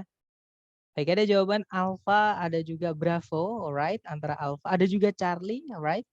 Oh sorry, Charlie jawaban, oh enggak, ya betul. Oh sorry, jawaban yang tadi ya 759. Berarti antara Alpha atau Bravo, maaf teman-teman. Oke, kita cek bersama nomor 5 pertanyaannya adalah bagaimanakah informasi di dalam teks dikembangkan. Kita baca kalimat pertama di setiap paragraf. Kalimat pertama paragraf 1 berbunyi, danau terbesar di Amerika Serikat bagian barat adalah Great Salt Lake. Sebuah danau air asin di tengah pulau atau di atas daratan gitu ya. Di di bagian barat laut Utah. Tepat di luar tepat di luar ibu kota negara Salt Lake City. Nah, ini ngomongin kenalin tentang Great Salt Lake tadi ya, yang dia merupakan danau terbesar di Amerika Serikat bagian barat. Kemudian paragraf kedua, meskipun Great Salt Lake itu dialiri oleh aliran-aliran air tawar, dia itu sebenarnya lebih asin dibandingkan seluruh samudra di dunia ini. Oke, berarti ngomongin tentang keasinan dari Great Salt Lake ya. Kemudian paragraf terakhir, the Great Salt Lake can vary tremendously from its normal size of 1,700 square miles. Depending on long-term weather conditions. Great Salt Lake itu bisa bervariasi secara dahsyat atau secara hebat dari ukuran normalnya, yaitu 1.700 mil persegi, tergantung pada kondisi cuaca yang jangka panjang atau yang berkepanjangan. Nah, sama ini ngomongin keunikan dari Great Salt Lake, yaitu ukurannya itu bisa berubah-ubah teman-teman, tergantung kondisi cuaca yang berkepanjangan. Oke, kita cek ABCD ya. Yang alpha, two unusual characteristics of the Great Salt Lake are discussed. 2 karakteristik yang tidak biasa dari Great Salt Lake itu disebutkan atau dibahas. Nah, ketemu langsung jawabannya adalah yang alpha. Kalau yang Bravo, contrasting theories about the Great Salt Lake salt levels are presented. Teori-teori yang berbeda mengenai kadar garam Great Salt Lake itu disajikan. Nah, kadar garam mungkin dibahas di paragraf kedua, tapi seluruh teks ini bukan cuma ngomongin tentang kadar garam Great Salt Lake ya, berarti Bravo bukan teman-teman. Kalau yang Charlie, proses bagaimana Great Salt Lake itu mendapatkan garamnya itu disebutkan. Sama, yang ngomongin tentang garam-garam itu adalah di paragraf 2 saja. Ya, sedangkan seluruh teks ini bukan cuma ngomongin tentang garamnya Great Salt Lake, karena di paragraf ketiga itu sama sekali nggak ada kata garam. Nggak ada ngomongin tentang asin-asin. Paragraf pertama itu juga nggak ada ngomongin tentang asin-asinnya. Hati-hati, saltnya di situ gede ya teman-teman. Kalau teman-teman menemukan ada huruf dia gede di awal kata padahal di tengah-tengah kalimat, itu nama. Bukan artinya garam, bukan. Karena itu nama, nggak perlu di-translate. Ya, jadi jangan terkecoh dengan kata-kata yang misalnya di sini ada salt. Oh, berarti semuanya ngomongin tentang salt. Bukan. Itu salt itu nama karena awalnya ada S besarnya. Ya, teman-teman. Sama kayak Spalding tadi ketika kita membahas contoh dari dari jenis soal yang kedua ini, ya. Berarti Charlie bukan, teman-teman. Kalau yang delta, alasan-alasan kenapa atau alasan-alasan dari variasi-variasi atau ya variasi-variasi dalam ukuran Great Salt Lake itu diberikan. Nah, itu hanya ngomongin paragraf 3. Bukan ya, berarti nanti seolah-olah paragraf 1 dan paragraf 2 nggak dianggap, terutama paragraf 2. Ya, berarti delta bukan. Jadi jawabannya yang alfa tadi, teman-teman. Oke. Nah, kita lanjut lagi. Nah, ternyata untuk jenis soal kedua sudah habis. Mungkin ada yang mau ditanyakan dulu. Untuk jenis soal kedua yang cara mengerjakannya cukup teman-teman baca kalimat pertama di setiap paragraf saja. Silakan kalau ada pertanyaan, teman-teman.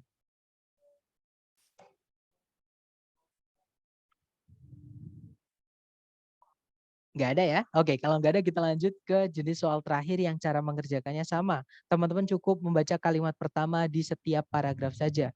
Yaitu pertanyaan yang menanyakan tone. Oke, silakan, Miss. Nah, sorry yang tadi itu, sorry saya kelewat tadi yang unusual karakteristik the Great Salt Lake are discussed. Tadi apa yang unusual karakteristiknya yang mana, Sir? Yang pertama adalah garamnya tadi. Dia itu di kalimat pertama paragraf kedua disebutkan, meskipun Great Salt Lake itu dialiri air tawar, jadi sungai-sungai yang bermuara ke Great Salt Lake itu, dia itu sungai semuanya air tawar, teman-teman. Nah, tapi Great Salt Lake ini malah asin, dia lebih asin dibandingkan lautan bahkan, seperti itu. Itu kan unik tuh, karakteristik yang pertama. Karakteristik yang kedua, ukurannya Great Salt Lake itu bisa bervariasi atau berubah-ubah maksudnya gitu ya. Secara drastis dari ukuran normalnya yaitu 1.700 mil persegi. Tergantung pada kondisi cuaca yang berkepanjangan. Itu kalimat pertama paragraf 3. Seperti itu. Kalau paragraf pertama itu hanya memperkenalkan saja. Jadi ini loh, saya mau memperkenalkan ada danau yang paling besar di Amerika Serikat bagian barat. Namanya adalah Great Salt Lake. Nah, ada apa dengan Great Salt Lake ini dijelaskan di paragraf kedua dan paragraf ketiga. Seperti itu, Miss. Iya, saya masih bingung tadi. Tapi berarti memang kan karakteristik itu berarti kita yang menyimpulkan kan, nggak ada dalam bacaan sebenarnya kan. Kata kayak tadi kan yang sebelumnya ada view kan, kayak Iya, ada kayak kata kunci gitu. Nah kalau betul. yang ini kan berarti nggak ada secara literally dia bilang karakteristik kan. Jadi berarti kitanya yang kayak ngambil kesimpulan sendiri gitu ya, besar. Hati-hati teman-teman. Ini gimana ya? Kalau ini saya salah ngomong nanti bisa menyesatkan. Jadi gini, bukan dibilang menyimpulkan. Kita bukan bilang menyimpulkan, Miss. Karena memang mewakili sifat-sifat sifat-sifat dari Great Salt Lake tadi, itu kata-katanya memang ada banyak sih. Misalkan mau disebutkan dengan apa ya, selain karakteristik itu apa ya, sinonimnya misalnya adalah eh, eh, karena memang yang menggambarkan itu namanya ya karakteristik atau descriptions misalnya. Nah, two unusual descriptions of Great Salt Lake are discussed. Bisa jadi. Jadi itu bukan kita menyimpulkan enggak, karena memang di pilihan ganda memang nulisnya si pembuat soal pakai vocab itu, teman-teman. Bukan kita yang menyimpulkan ya. Karena yang saya jelaskan tadi, pilihan Bravo, Charlie, dan Delta itu salah. Salahnya kenapa? Kalau yang Bravo hanya ngomongin tentang kadar garam Great Salt Lake saja. Kalau kita pilih Bravo, paragraf 1 dan paragraf ketiga itu nggak kita anggap. Seperti nggak bisa kita menghilangkan bagian dari kalimat saja. Sedangkan kalau informasi di dalam teks, bagaimana informasi di dalam teks dikembangkan, ya berarti seluruh teks kayak gitu. Informasi di seluruh teks, bukan cuma informasi paragraf kedua saja. Bravo nggak bisa, ya. Yang Charlie, proses bagaimana Great Salt Lake itu mendapatkan garamnya itu disebutkan. Nah itu memang benar, tapi hanya di paragraf 2 saja. Kalau kita pilih yang Charlie, itu nanti paragraf 1 dan 3 nggak kita anggap. Nggak bisa, ada informasi yang dihilangkan nggak boleh. Kalau yang Delta, alasan-alasan dari variasi-variasi dalam ukuran atau di ukurannya Great Salt Lake itu diberikan. Nah, ukuran itu hanya dibahas di paragraf ketiga. Yang mana kalau kita pilih yang Delta ini paragraf 1 dan 2 nggak kita anggap. Yang mana nggak boleh. Seperti itu, Miss. Oke, Nah, Sir. tapi dapat ya. Jadi memang kita dikasihnya di pilihan ganda dengan kata karakteristik, teman-teman. Bukan kita yang menyimpulkan, enggak. Kalau misalkan alfa itu karena kata-kata karakteristik kita anggap salah, nah nanti jawabannya yang mana dong? Sedangkan yang Bravo, Charlie, dan Delta itu enggak menganggap seluruh teks gitu loh. Hanya mencuit informasi yang cuma dikit itu, yang kecil itu, yaitu di paragraf 2 saja. Seperti itu. Jadi itu pertanyaannya apa ya, bisa menjebak juga. Jadi sebenarnya nggak sesulit itu, tapi jadi sulit karena dari anggapan kita sendiri jadi kayak sulit gitu. Karena ada kata-kata tadi, Miss. Berarti itu kan bergantung kita sendiri. Itu kita menarik kesimpulan. Bukan menarik kesimpulan, karena itu disebutnya ya memang karakteristik atau sifat dari danau tersebut. Seperti itu. Udah bahasa Inggrisnya sifat kan, ya karakteristik. Seperti itu. Dapat ya, tapi maksud saya ya. Dapat, Sir, tapi memang belum fill in. Berarti memang mesti banyak latihan ya. Ya, that's right. Jadi itu sebenarnya bukan gini, Banget Miss. gitu 1 menit gitu. Hmm. Jadi akhirnya kan otomatis Harus nembak. buru-buru ya. Ya, jadi gini, ada yang harus dirubah. Jadi gini, bukan kita menyimpulkan ya, Miss. tapi itu adalah kekurangan vocab kita. Nggak apa-apa. Anggap aja Miss hari ini dapat kalau karakteristik itu ternyata artinya adalah sifat dari suatu benda atau ciri-ciri dari suatu benda. Itu kita nyebutnya karakteristik. Nah, kebetulan di sini kita ngomongin ciri-ciri dari Great Salt Lake. Ya bahasa Inggrisnya ya Great Salt Lake Characteristics seperti itu. Nah, itu sebenarnya bukan masalah kita menyimpulkan sendiri atau tidak, tapi karena terbatasnya vocab kita. Jadi seolah-olah karakteristik di sini apa kayak gitu. Seolah-olah itu kan kata yang nggak ada di teks, berarti kita menyimpulkan sendiri. Bukan seperti itu. Memang apa ya sifatnya Great Salt Lake ya bahasa Inggrisnya Great Salt Lake Characteristics seperti itu. Jadi itu bukan masalah teknik menyimpulkan atau tidak, tapi hanya vocab saja kita yang terbatas. Jadi teman-teman kalau dapat vocab baru tolong ditulis ya. Jadi karakteristik itu adalah ciri-ciri atau ciri khas atau ya karakteristik itu kalau dalam bahasa Indonesia kita nyebutnya seperti itu. But that's good question. Mungkin ada pertanyaan lagi, silakan.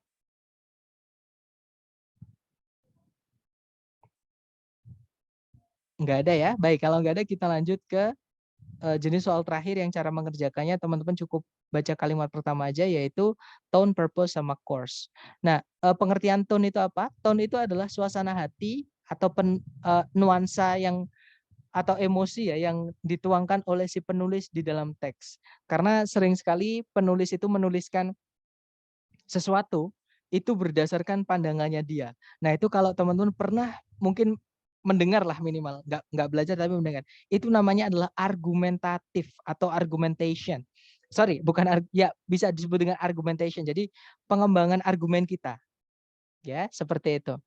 Nah, argumen itu ya emosi kita. Jadi kita marah terhadap sesuatu, kita tulis melalui tulisan. Nah, itu namanya tone, teman-teman. Kita senang dengan sesuatu, setuju tentang sesuatu, atau kita ingin mengembangkan sesuatu, mendukung sesuatu. Nah, itu juga tone.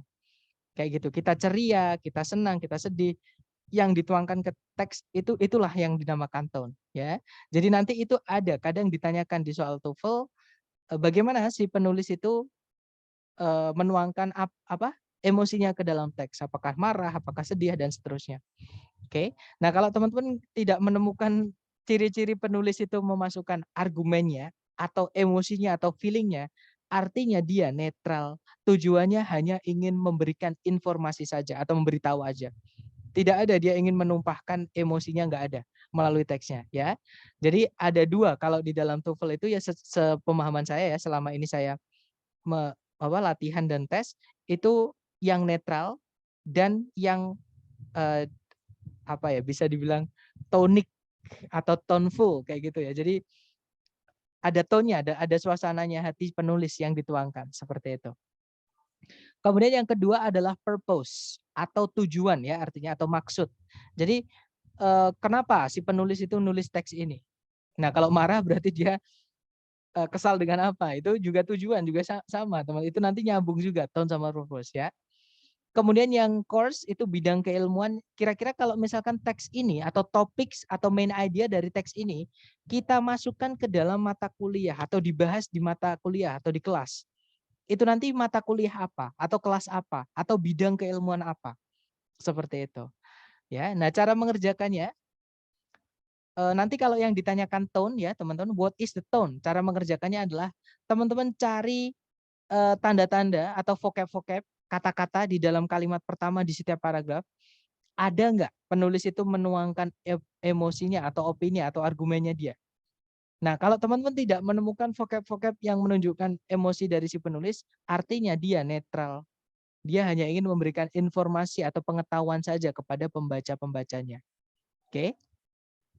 Kemudian kalau yang ditanyakan course, in what course? Jadi di bidang keilmuan apa teks ini akan dibahas.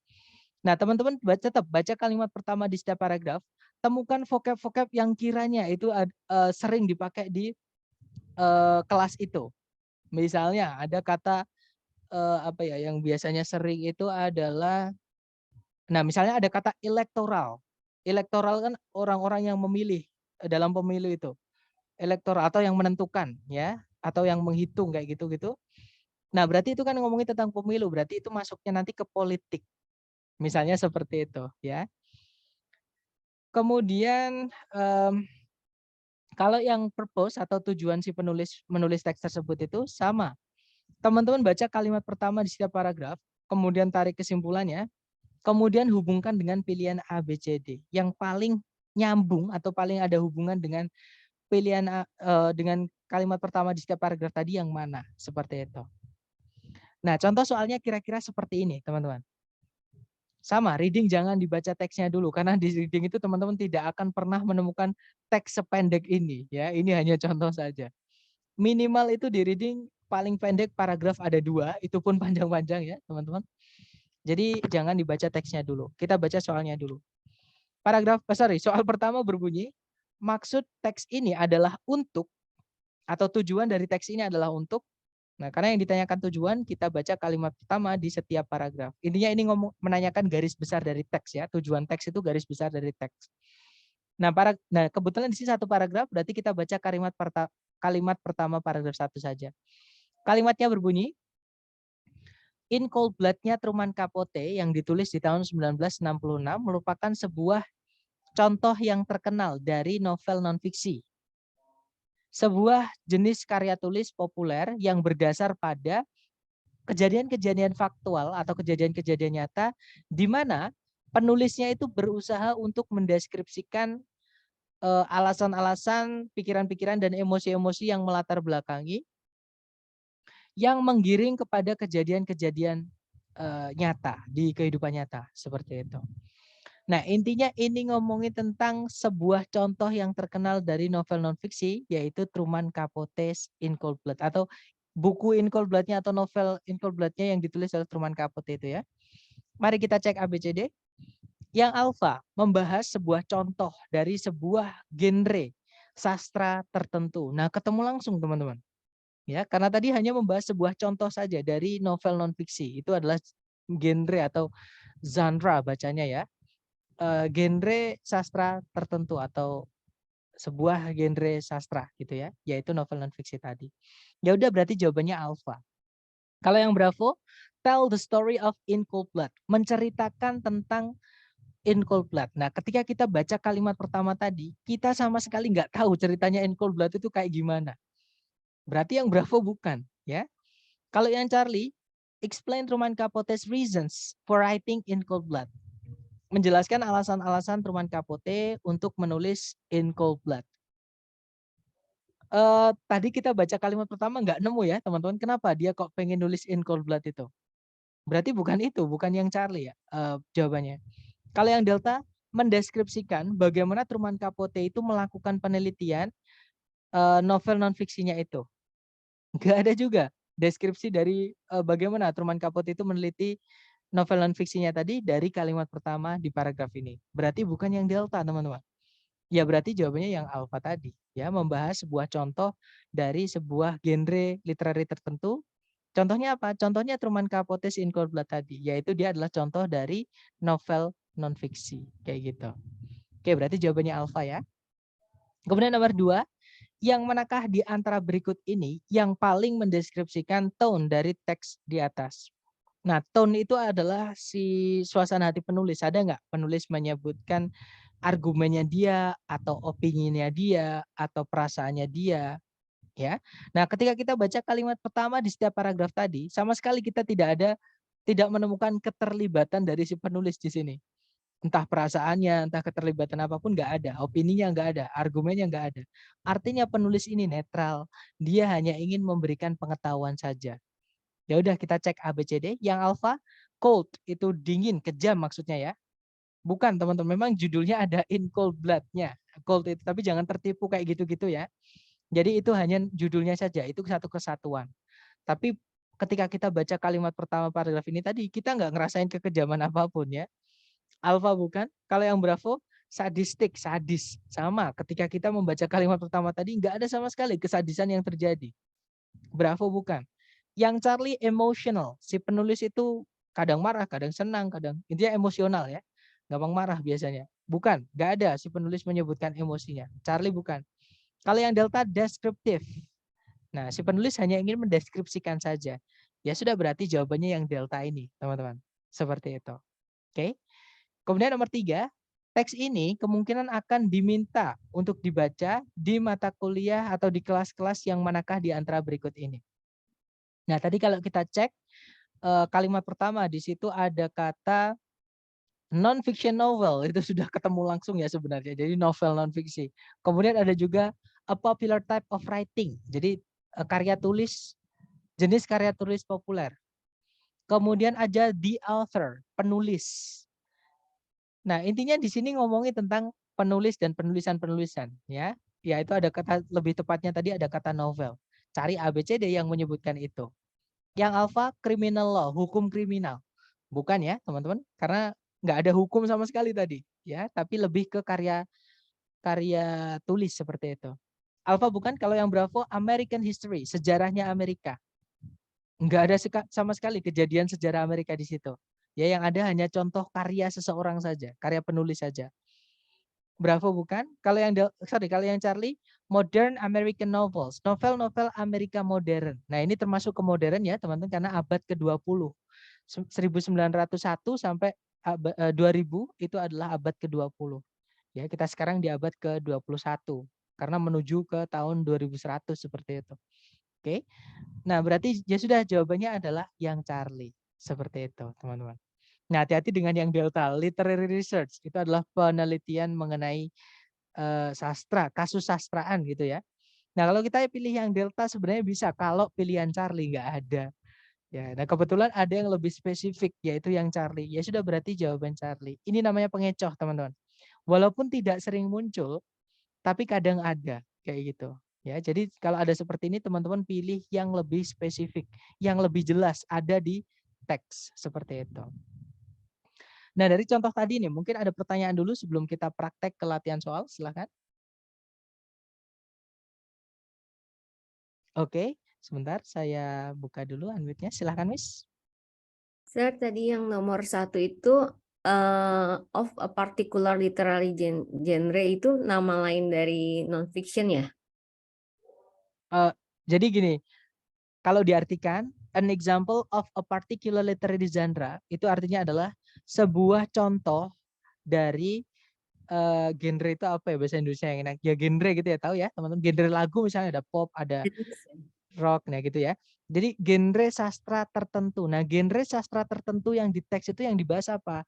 Yaitu novel non-fiksi tadi. Karena sastra itu genrenya banyak, teman-teman. Ada novel, ada puisi, ada apalagi prose itu adalah short story atau cerita pendek yang sebenarnya tidak pendek, hanya namanya aja cerita pendek tapi bisa berlembar-lembar, teman-teman. Itu yang disebut dengan literary genre. Lagu itu juga salah satu literary genre ya, teman-teman, karena itu apa ya namanya, penyair, itu syair seperti itu ya, seperti itu. Jadi maksudnya, nah, genre itu jenis-jenisnya bisa dibilang seperti itu. Jadi jenis sastra. Seperti itu, tipe sastra kayak gitu. Nah, di teks itu ya, jadi yang dimaksud di pilihan alfa jenis sastra tertentu atau genre sastra tertentu itu adalah novel non-fiksi tadi. Seperti itu. Oke. Terus yang tadi ya, kalau misalkan kalau dijelasin sih enak ya, tadi jelas. Cuma kalau memang Betul. cepat waktu itu, saya tadi hampir yang nomor 2 kejebak ke sadistik itu gara-gara cepat ada kata sadistik gitu. Yang ketangkep mata saya ada kata the sadistic murder gitu. Ini Ternyata ya. ya kalau memang cepat-cepat ya bisa kejebak sih memang kayak tadi yang Sir bilang. Tapi ternyata ada juga tone deskriptif itu ya. Nah, Kirain ya betul. Jadi hati-hati, teman-teman. Kita nggak disuruh mencari satu kata atau dua kata di teks, tapi kita diminta untuk memahami. Nah, kalau di pertanyaan tone terutama ya, itu bukan cuma memahami, tapi kita kayak seolah-olah merasakan. Sebenarnya nggak harus merasakan sih. Kita nyari kata kunci di teks itu aja, ada nggak perasaannya penulis di situ?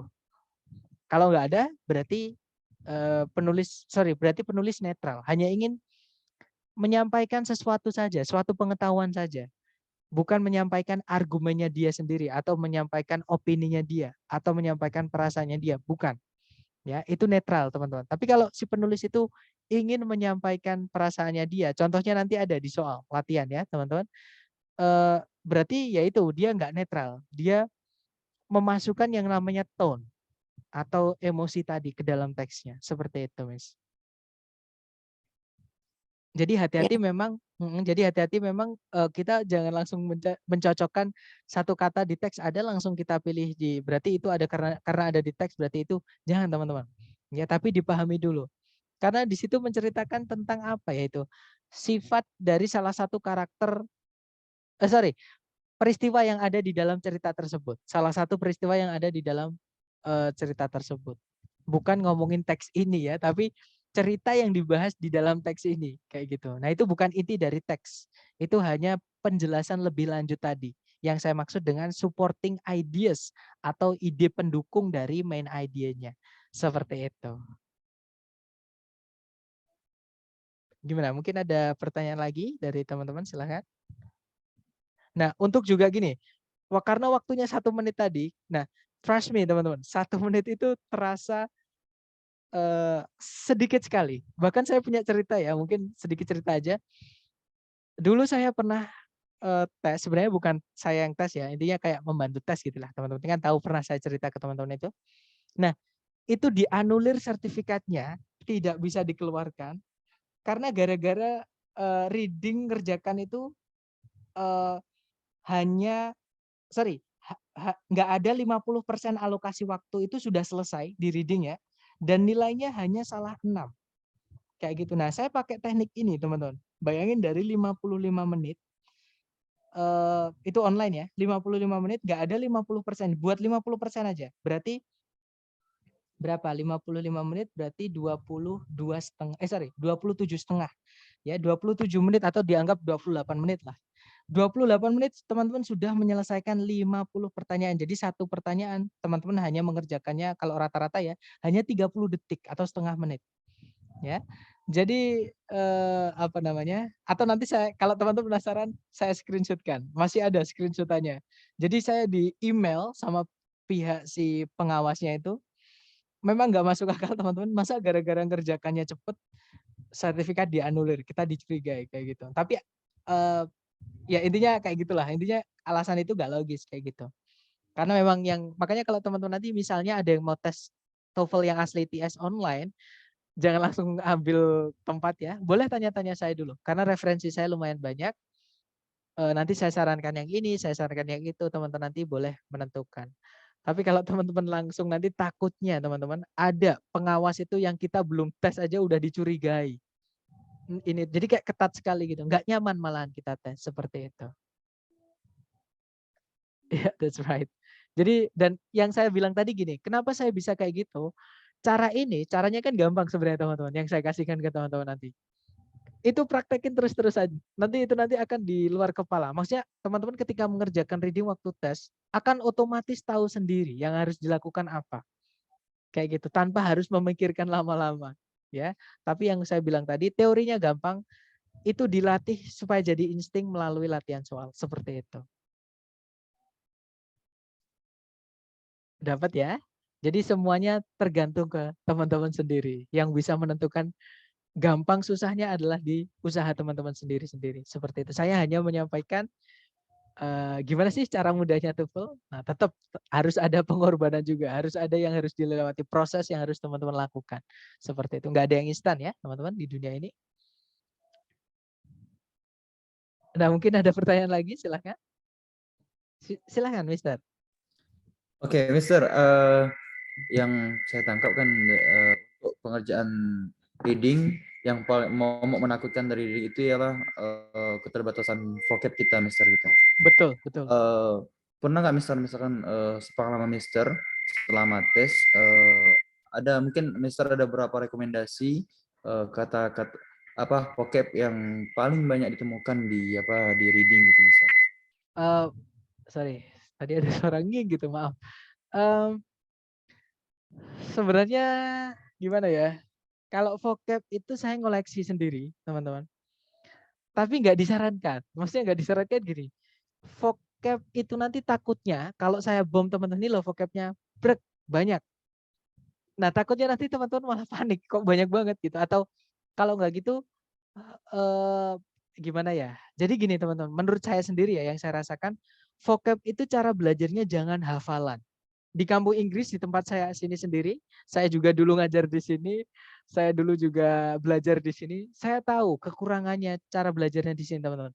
Yaitu vocab itu harus belajarnya harus dihafal. Itu bukan belajar, itu nggak cocok, ya. Nah, vocab itu adalah sama kayak orang luar negeri, sama kayak orang Amerika atau British ketika mereka mau ketika masih baru lahir terus belajar ngomong ini itu mereka nggak hafalan teman-teman. Tapi mereka mempraktekkan, menirukan maksudnya gitu. Oke, mempraktekkan. Nah, sama cara kita belajar menirukan anak bayinya sana, teman-teman. Jadi ketika teman-teman menemukan sesuatu yang sulit, ketika teman-teman mengerjakan bom latihan soal itu, maksudnya vocab-vocab yang teman-teman nggak tahu, ditulis dulu, terus nanti dicari ya, entah kelas katanya, entah artinya, karena itu penting banget teman-teman. Oke, nanti kalau teman-teman misalkan mau konfirmasi, nah itu boleh lewat saya nggak apa-apa. Nanti kalau untung-untung juga kalau itu vocab ternyata baru buat saya juga lumayan kan, saya dapat dapat juga. Jadi nanti saya ngecek kan otomatis. Nah tapi tetap saya nggak mau hafalan teman-teman. Itu akan saya tulis juga, karena nanti kalau misalkan hafalan, trust me, nggak akan hafal. Yang ada teman-teman malah kesusahan belajar kok rasanya susah banget. Takutnya seperti itu. Apalagi kalau di sini teman-teman ada yang mengejar target waktu segini, harus skor segini. Nah itu malah nggak enak, ya. Intinya dinikmati aja prosesnya, ajar latihan aja. Ketika nggak tahu vocab, nggak usah diwaktuin teman-teman. Ketika latihan sendiri nggak usah diwaktuin. Oke, jadi kerjain aja, dinikmatin aja sambil dengerin musik nggak apa-apa, sambil ngobrol sama temen nggak apa-apa, sambil misalkan nunggu main game di lobby kan biasanya lama tuh. Itu sambil ngerjakan nggak apa-apa, itu malah bagus. Alam bawah sadar kita yang nanti kerekam, kayak gitu, ya. Kalau dapat vocab baru, tulis. Misalkan pas waktu itu belum bisa nyari nggak apa-apa, yang penting ada tulisannya. Nanti tinggal ketika kita free, nah baru itu tugasnya teman-teman mencari artinya sama kelas katanya. Seperti itu, Mister. Tapi nggak disarankan untuk langsung minta ke break. Sebenarnya nggak apa-apa juga sih. Tapi itu nggak disarankan daripada nanti membebani belajar teman-teman. Kayak gitu. Karena belajar itu sebenarnya nggak susah kok teman-teman. Kadang caranya aja yang kita disuruh ini sama guru kita dulu waktu di sekolah. Jadinya kayak belajar itu nggak enak gitu. Sebenarnya belajar itu enak. Buktinya kita bisa jalan. Dulu kan juga nggak kepikiran. Nggak apa namanya. Nggak mau aku belajar jalan kan nggak ada. Kita juga mungkin dari teman-teman dulu juga nggak bisa naik sepeda, lama-lama bisa naik sepeda itu bukan karena kita didikte harus hafalan, harus ini enggak, karena kemauan kita sendiri kayak gitu. Jadi sebenarnya belajar itu enak, cuman caranya aja yang kadang kita belum nemu kayak gitu.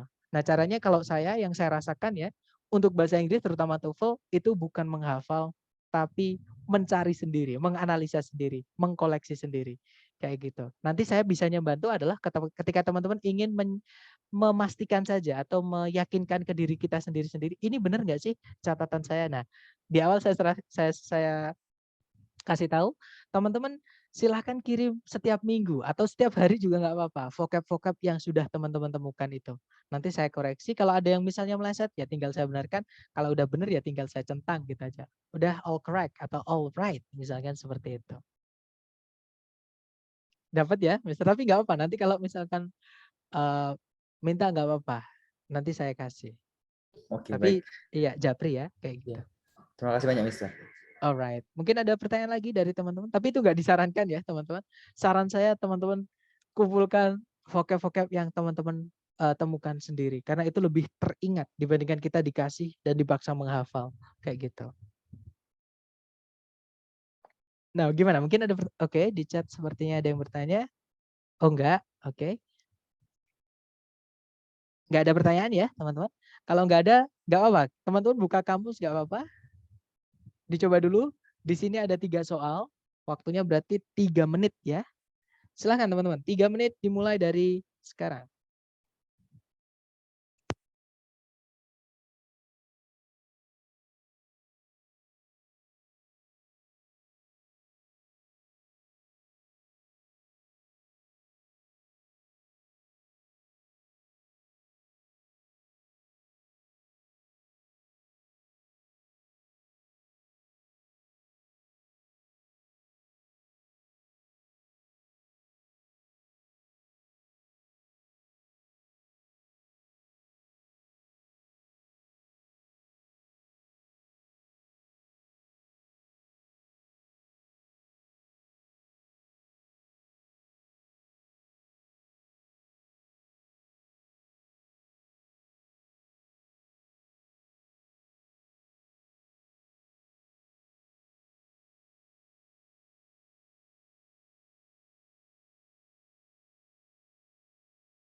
Oke, 3 menit sudah habis teman-teman. Silahkan jawabannya dikirim di chat.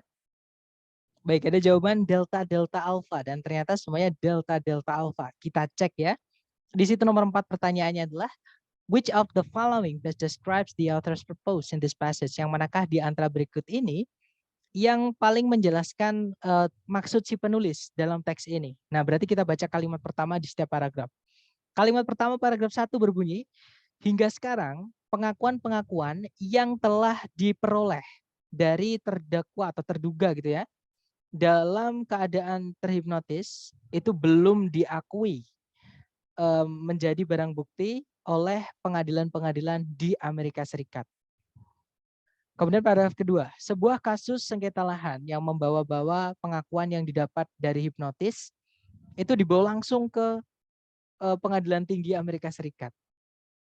Nah, ini ngomongin tentang hipnotis, intinya pengakuan yang didapat dari hipnotis itu bagaimana kalau di dalam pengadilan Amerika Serikat, seperti itu ya. Kita cek ABCD yang alfa.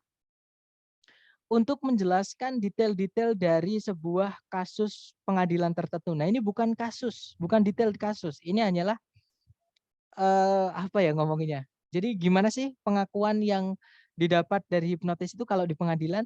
Kayak gitu loh, teman-teman. Berarti alfa bukan ya.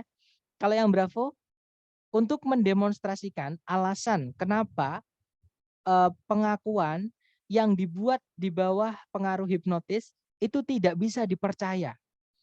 Nah, hati-hati yang bravo ini jebakan, teman-teman. Kenapa saya bilang jebakan? Kalau kita pilih yang bravo, seolah-olah itu semua pengakuan yang dibuat di bawah pengaruh hipnotis itu semuanya nggak bisa dipercaya. Padahal di teks itu hanya cakupannya di dalam hukum, di dalam pengadilan saja. Bukan pengakuan dari hipnotis secara garis besar, bukan. Ya, berarti bravo bukan ya, teman-teman. Kalau yang Charlie, to clarify the role of the Supreme Court in invalidating confessions from hypnotized subjects.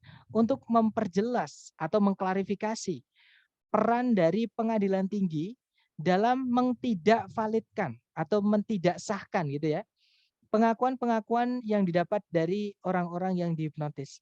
Nah, hati-hati, ini bukan ke perannya pengadilan tinggi, bukan. Karena kalau kita pilih yang cara itu seolah-olah yang jadi titik beratnya adalah peran dari pengadilan tinggi. Sedangkan di teks tadi yang dititik beratkan adalah statusnya. Statusnya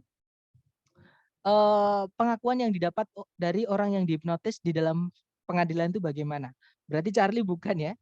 Kalau yang delta, to explain the legal status of hypnotically induced confessions. Kalau diartikan untuk menjelaskan status hukum.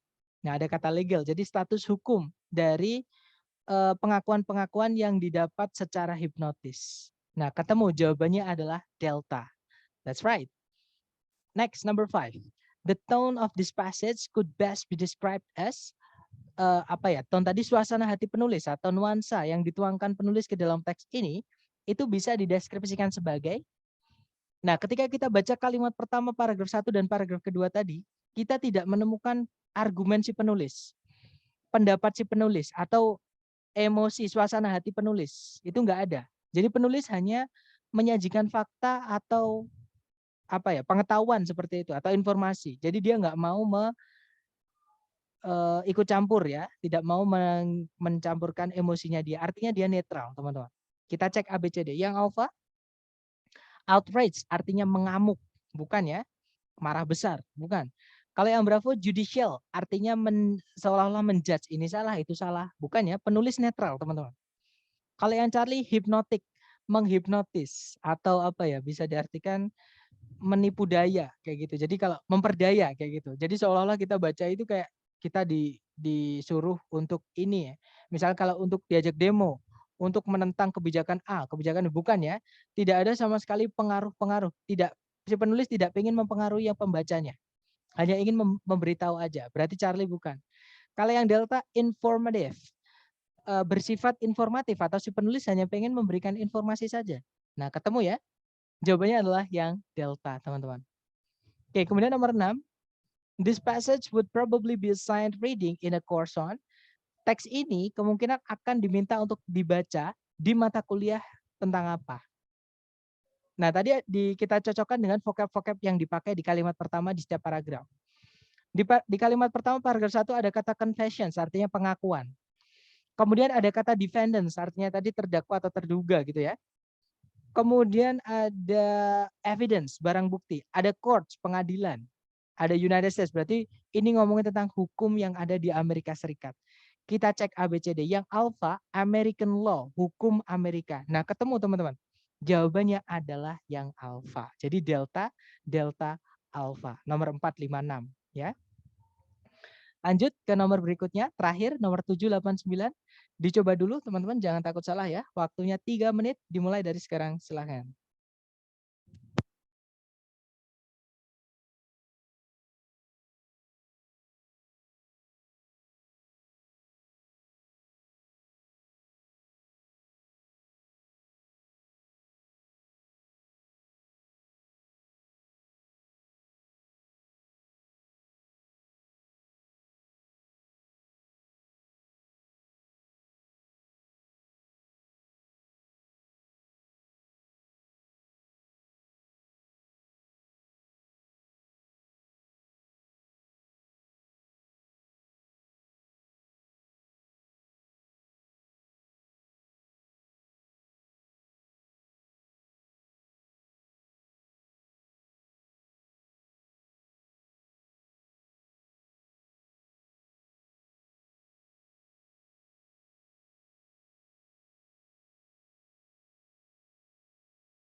Oke, 3 minutes over. Silahkan jawabannya dikirim di chat, teman-teman.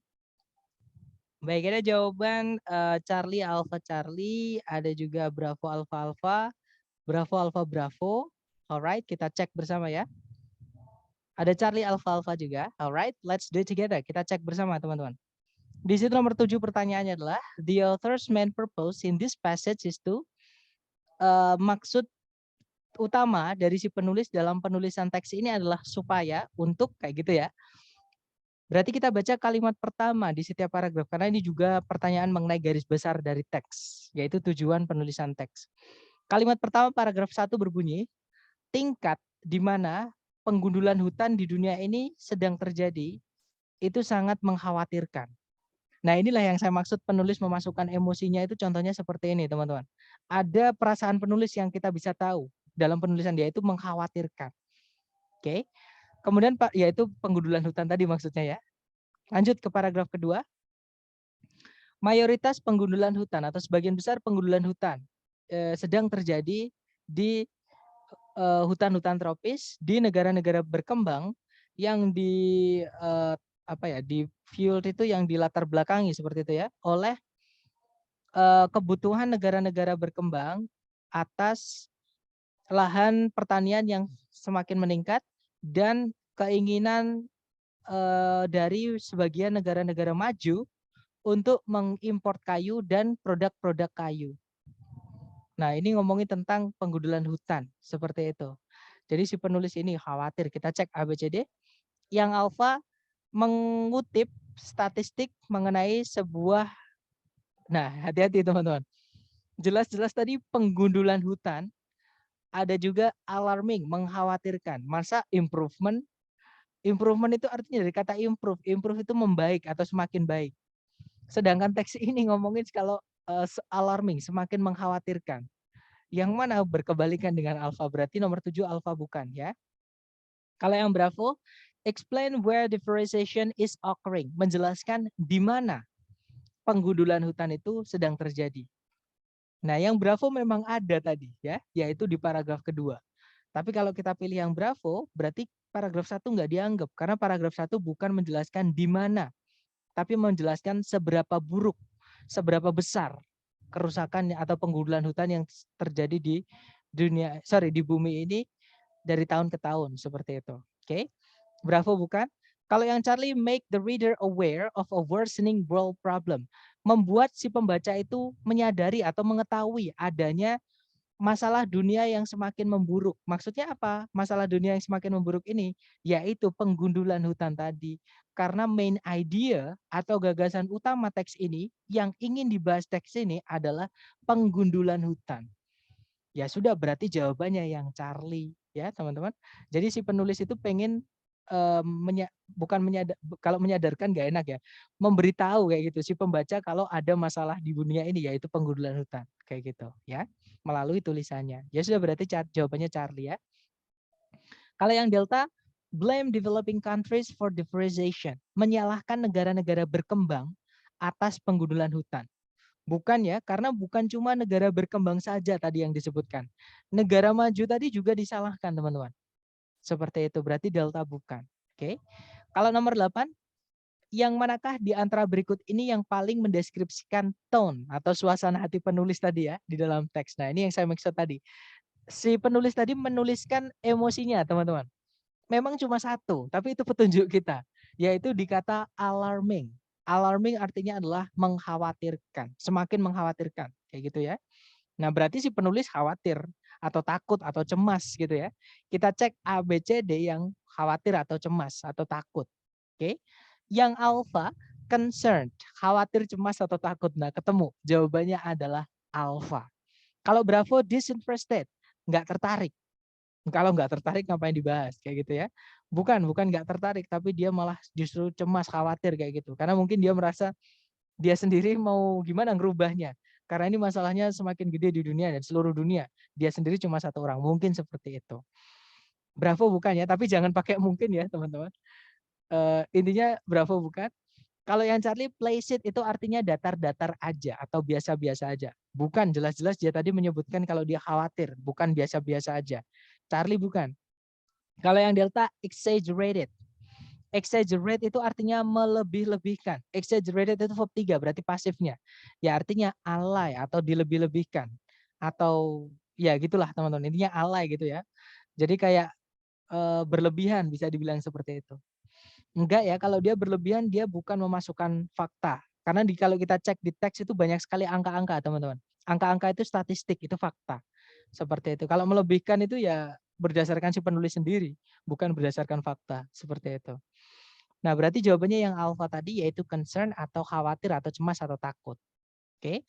Kemudian nomor 9, teks ini kemungkinan akan diminta untuk dibaca di mata kuliah yang manakah di antara berikut ini? Nah, karena tadi ini ngomongin tentang penggundulan hutan. Ini ngomongin tentang hutan.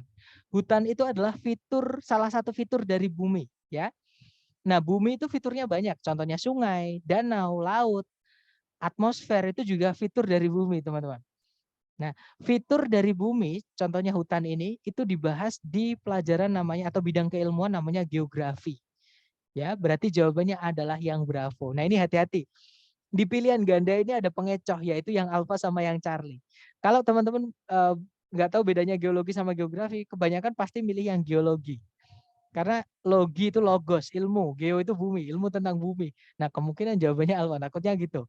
Bukan, teman-teman. Jadi kalau fitur pecahan-pecahan kecil dari bumi itu geografi bahasnya ya, seperti itu.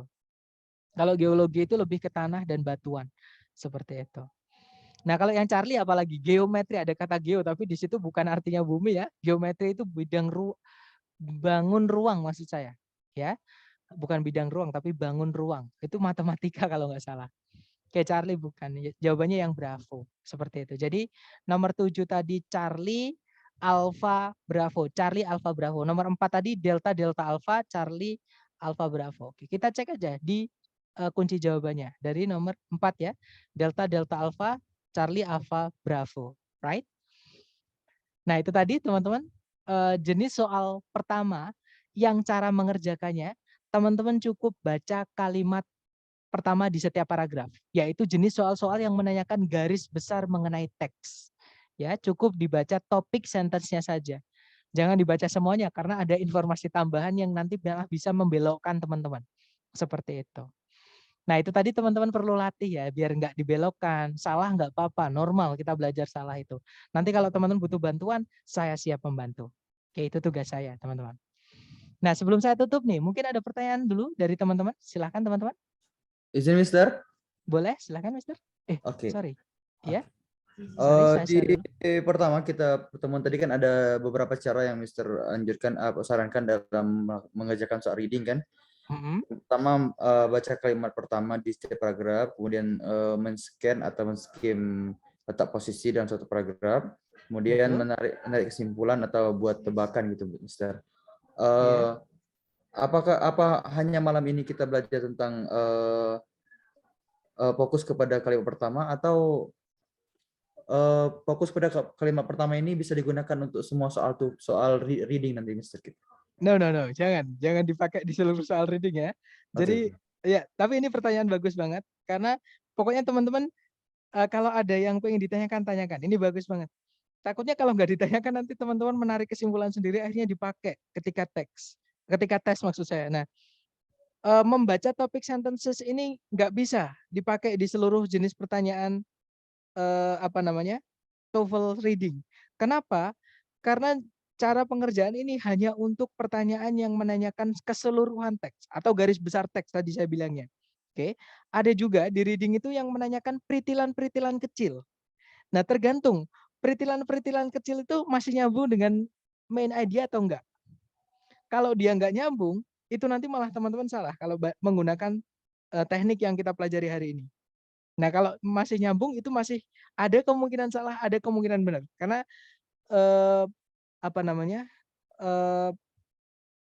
tergantung teman-teman nanti menyimpulkan dengan pilihan jawaban A, B, C, D-nya. Ya, seperti itu. Jadi kalau menyimpulkannya benar ya jawabannya bisa benar. Kalau menyimpulkannya teman-teman misalnya melenceng, ya nanti salah. Jadi di teks saya ulangi ya, teman-teman, intinya seperti ini. Di teks itu ada informasi inti atau pokok yang pengen diangkat oleh si penulis, itu namanya ya tadi main idea tadi, ya, atau kalau di kalimat namanya subjek. Seperti itu. Nah, itu adalah garis besar dari teks, inti dari teks. Nah, sedangkan di teks itu bukan cuma inti. Kadang si penulis itu nambah-nambahin, teman-teman. Entah contoh, entah penjelasan lebih lanjut lagi, kayak gitu, penjabaran, entah ditambahi konsep, dan sebagainya. Intinya di teks itu bisa, kenapa teks itu bisa panjang? Karena kadang ada supporting ideas itu, atau penjabaran itu tadi, yang bikin dia panjang. Nah, kalau yang ditanyakan mengenai peritilan-peritilan kecil, kita harus cari dulu. Peritilan kecil itu letaknya di mana? Nah, itu besok kita akan pelajari di bab namanya scan dan skim. Seperti itu, Mister. Oke, baik. Terima kasih, Mister. Oke. Jadi, yang perlu teman-teman ingat adalah kalau soalnya itu menanyakan garis besar teks, bukan cuma peritilan kecil atau informasi yang kecil di dalam teks, nah itu berarti teman-teman pakai cara ini. Tapi kalau yang ditanyakan peritilan kecilnya, yang bukan main idea-nya, bukan keseluruhan teks, nah itu nggak bisa. Kita pakai cara ini jangan, ya. Karena nanti malah salah, takutnya seperti itu, teman-teman. Nah, untuk latihan nanti teman-teman boleh coba memilah soal-soalnya. Jadi ketika kan kalau di reading itu kan koleksi-koleksi soal itu kan nyampur teman-teman. Satu teks itu soalnya banyak. Nah teman-teman pilihin aja soal yang cuma menanyakan main idea. Pokoknya yang menanyakan seluruh teks. Kalau yang nggak menanyakan seluruh teks, lewatin dulu. Karena itu belum kita bahas. Ya, takutnya nanti teman-teman ngerjakannya pakai topik sentence ini. Malah nanti salah. Seperti itu. That's good question. Mungkin ada pertanyaan lagi untuk diluruskan ya. Untuk mengklarifikasi pemahamannya teman-teman dari penjelasan dan latihan yang sudah kita lakukan hari ini. Silahkan kalau ada pertanyaan dulu teman-teman.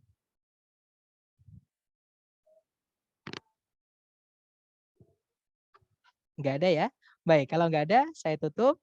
Thank you so much for having me today, guys. I'll see you again next time. Bila saya say, Assalamualaikum warahmatullahi wabarakatuh. Thank you so much, everyone, and have a good night. Wabarakatuh.